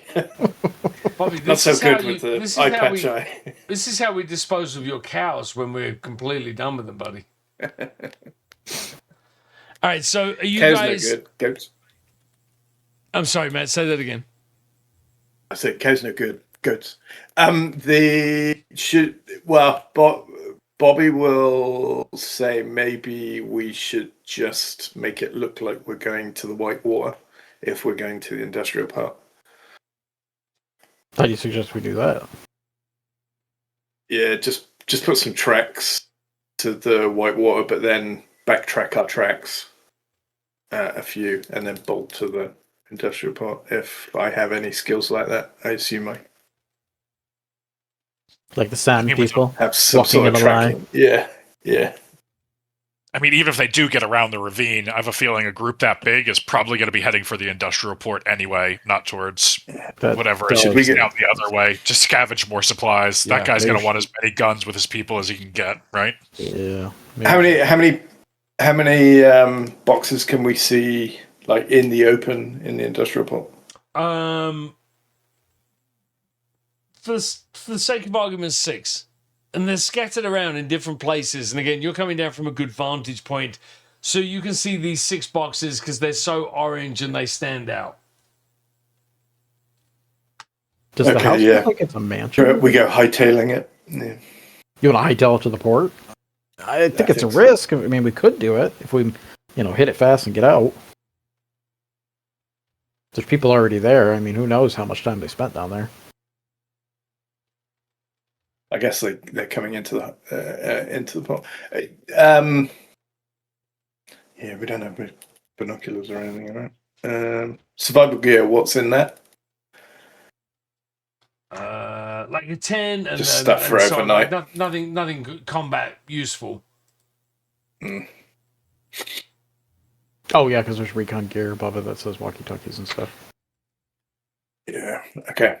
Not that I think we get out to the port and try and get what we can. If we don't know how many people are here, right? So yeah, I think speed. Go to the port, find what we can quickly, avoid confrontation, and then circle around to the house, and maybe then bugger off up north. So as you guys are heading into the town, there's you're able to kind of like zig and zag for a large part of the way down there.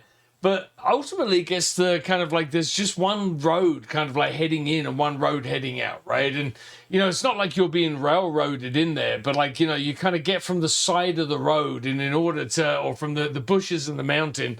And in order to be able to get over to the crates, you're going to have to like walk into the town and take one of the roads in there, right? So as you're marching down, you see another group of competitors walking towards you.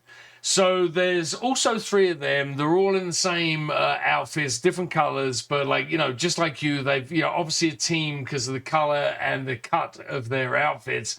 They're also armed, right? So at least 2 of them are, right? Now, as they're approaching you, one of them is keeping their gun on you, but the other one is putting his gun up and kind of walking towards you, right? So, the other's keeping a cover, but this one is extending at least some trust and seems to be walking towards you to have a conversation. What do you guys do? How do you react to this? Yeah, let's try this again. No more of the Quincy talk from back there. Yeah, Candace? Let's try and be friendly.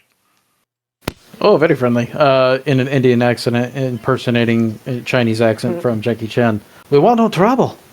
These guys With a are golf very ball in his face. confused. Sorry, say that again. As I say, Chinese accent with a golf ball in his mouth. Yep. Yeah. Yeah, I'm just like I feel like I'm getting a tour of the world this evening because of Candace's accent skills and personality. I'm loving it. So these guys are heading towards you. The leader of the group, again, one of them has an assault rifle pointed at you. He has a shotgun, but he's not pointing it at you. So he's kind of coming towards you. How are you guys, position wise, approach wise? What is it you guys are doing? I would just double check as we're going in. 'Cause I think I'm carrying 2 guns at the moment. Just make sure that Candace doesn't want the little pistol. But yeah, I mean, probably tell each of them to spread out a little bit, and I'll stay in the middle with the shotgun. And I'm not going to have it pointed at them, but kind of just like up in the air, let them know that we're carrying some firepower ourselves. Well, Bobby will take out the other pistol and hold it like a gangster wandering down there. Like turned on its side, you mean, Matt? Yeah, just down and doing the gangster walking thing. You've seen that in the movie, right? It's Bobby suddenly got a very distinct pimp limp.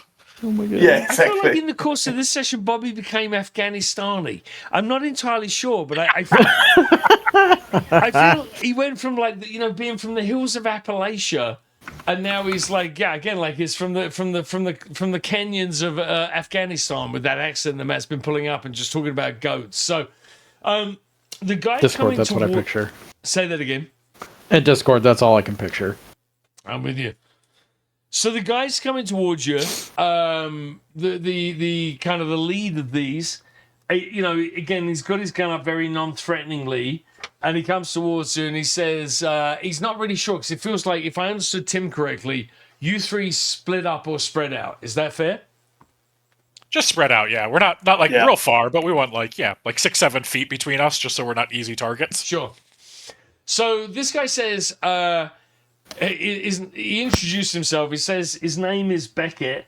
He says, I'm not entirely clear what's going on here, but, we just did a weird contest and it ended up with some people getting killed and we got their weapons and we're not really entirely sure what's going on. But he pulls the letter out and he's like, but according to this, at some point, we're going to need to have some reinforcements or we're going to have a bunch more enemies.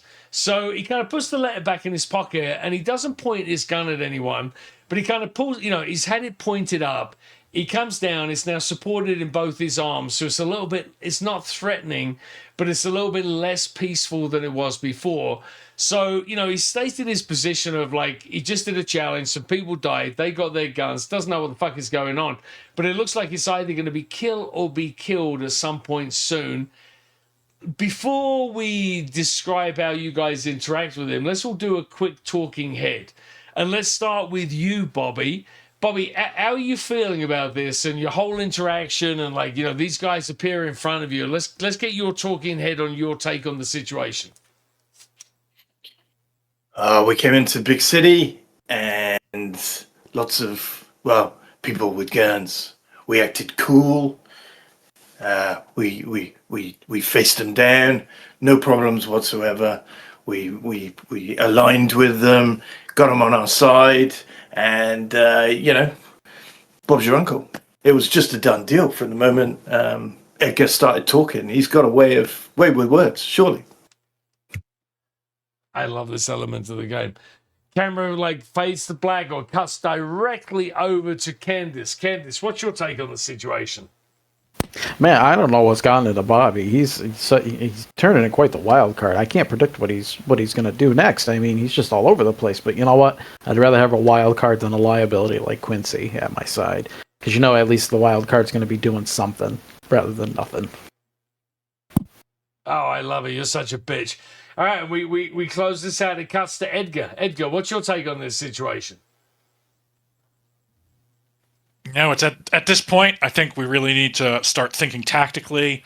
I'd like to expand our ranks. I'd really like to make some new friends, some alliances. I think there is safety in numbers. That being said, ever since I picked this up, and I hold the shotgun up, I really want to use it. Man, that's the best talking head yet, this game. All right, so we come back to you guys. It really depends on how you want to approach this, right? So, you know, you can walk on by if you want and see if they'll let you walk away.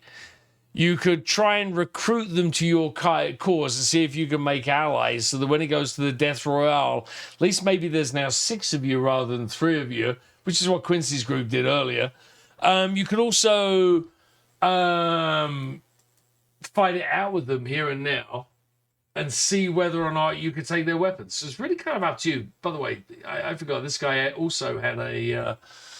if you look on the map, he also had a card. So that's who you're talking to now. You're talking to this guy, Beckett. Oh, nice. Yeah, I mean, try and be friendly. I don't think we're going to do anything aggressive, first of all, and just do introductions all around. Be like, hey, Edgar, before anything else happens, let's just, I don't know, like 2-minute truce, get to know each other. Because honestly, not really sure what's going on either. But we encountered a very large group with a very angry man with a megaphone, and they had a lot of guns. I don't know what's going on either, but not trying to make any more freaking enemies than it seems like are already around. So I will point out one thing to you, and Abthought is competitor 413, so there's at least 413 people running around on this island, right? And I only just noticed that myself, right? So to put, Is that information we would know? Because I saw it, I was trying to ignore it. Same, yeah. Yeah, I would say we can meta it, right? But I think that kind of gives you as players rather than characters an idea of how many of these guys you're going to have to deal with at some point soon. So just because it is getting on, so as you say this, and can you repeat that last line of what you said so I can respond to it? Just basically tell them not trying to make any more enemies that seem like we're already surrounded by. So just as you finish saying that, the klaxon sounds 3 times. And it's like a ooh, ooh. And on the third one, you lock eyes with Beckett and you realize the game has just switched into phase 2. And man, it's up to you guys to kill everybody you can find and everybody that's in front of you before they kill you. That's where we're fading to black. And we fade out to the host of the show suddenly appearing on camera, and it's like being broadcast to the dark web or some shit. And he's like, this just got really juicy, folks. You need to come back because these 2 teams are going to be facing off against each other. So that's where we fade to back, and we will pick up next session, assuming you want to go for a second session of this. We pick up next session with you guys at the industrial park, facing down with Beckett and his fellas, just as we go into the deathmatch aspect of the game. Nice. Sweet. Nice. And with that said, I am going to thank you all for anyone that tuned in, the whole one person that watched it, and that's probably me on my own phone. Thank you all for joining, and join in again some point soon, and enjoy. Good night. Nice.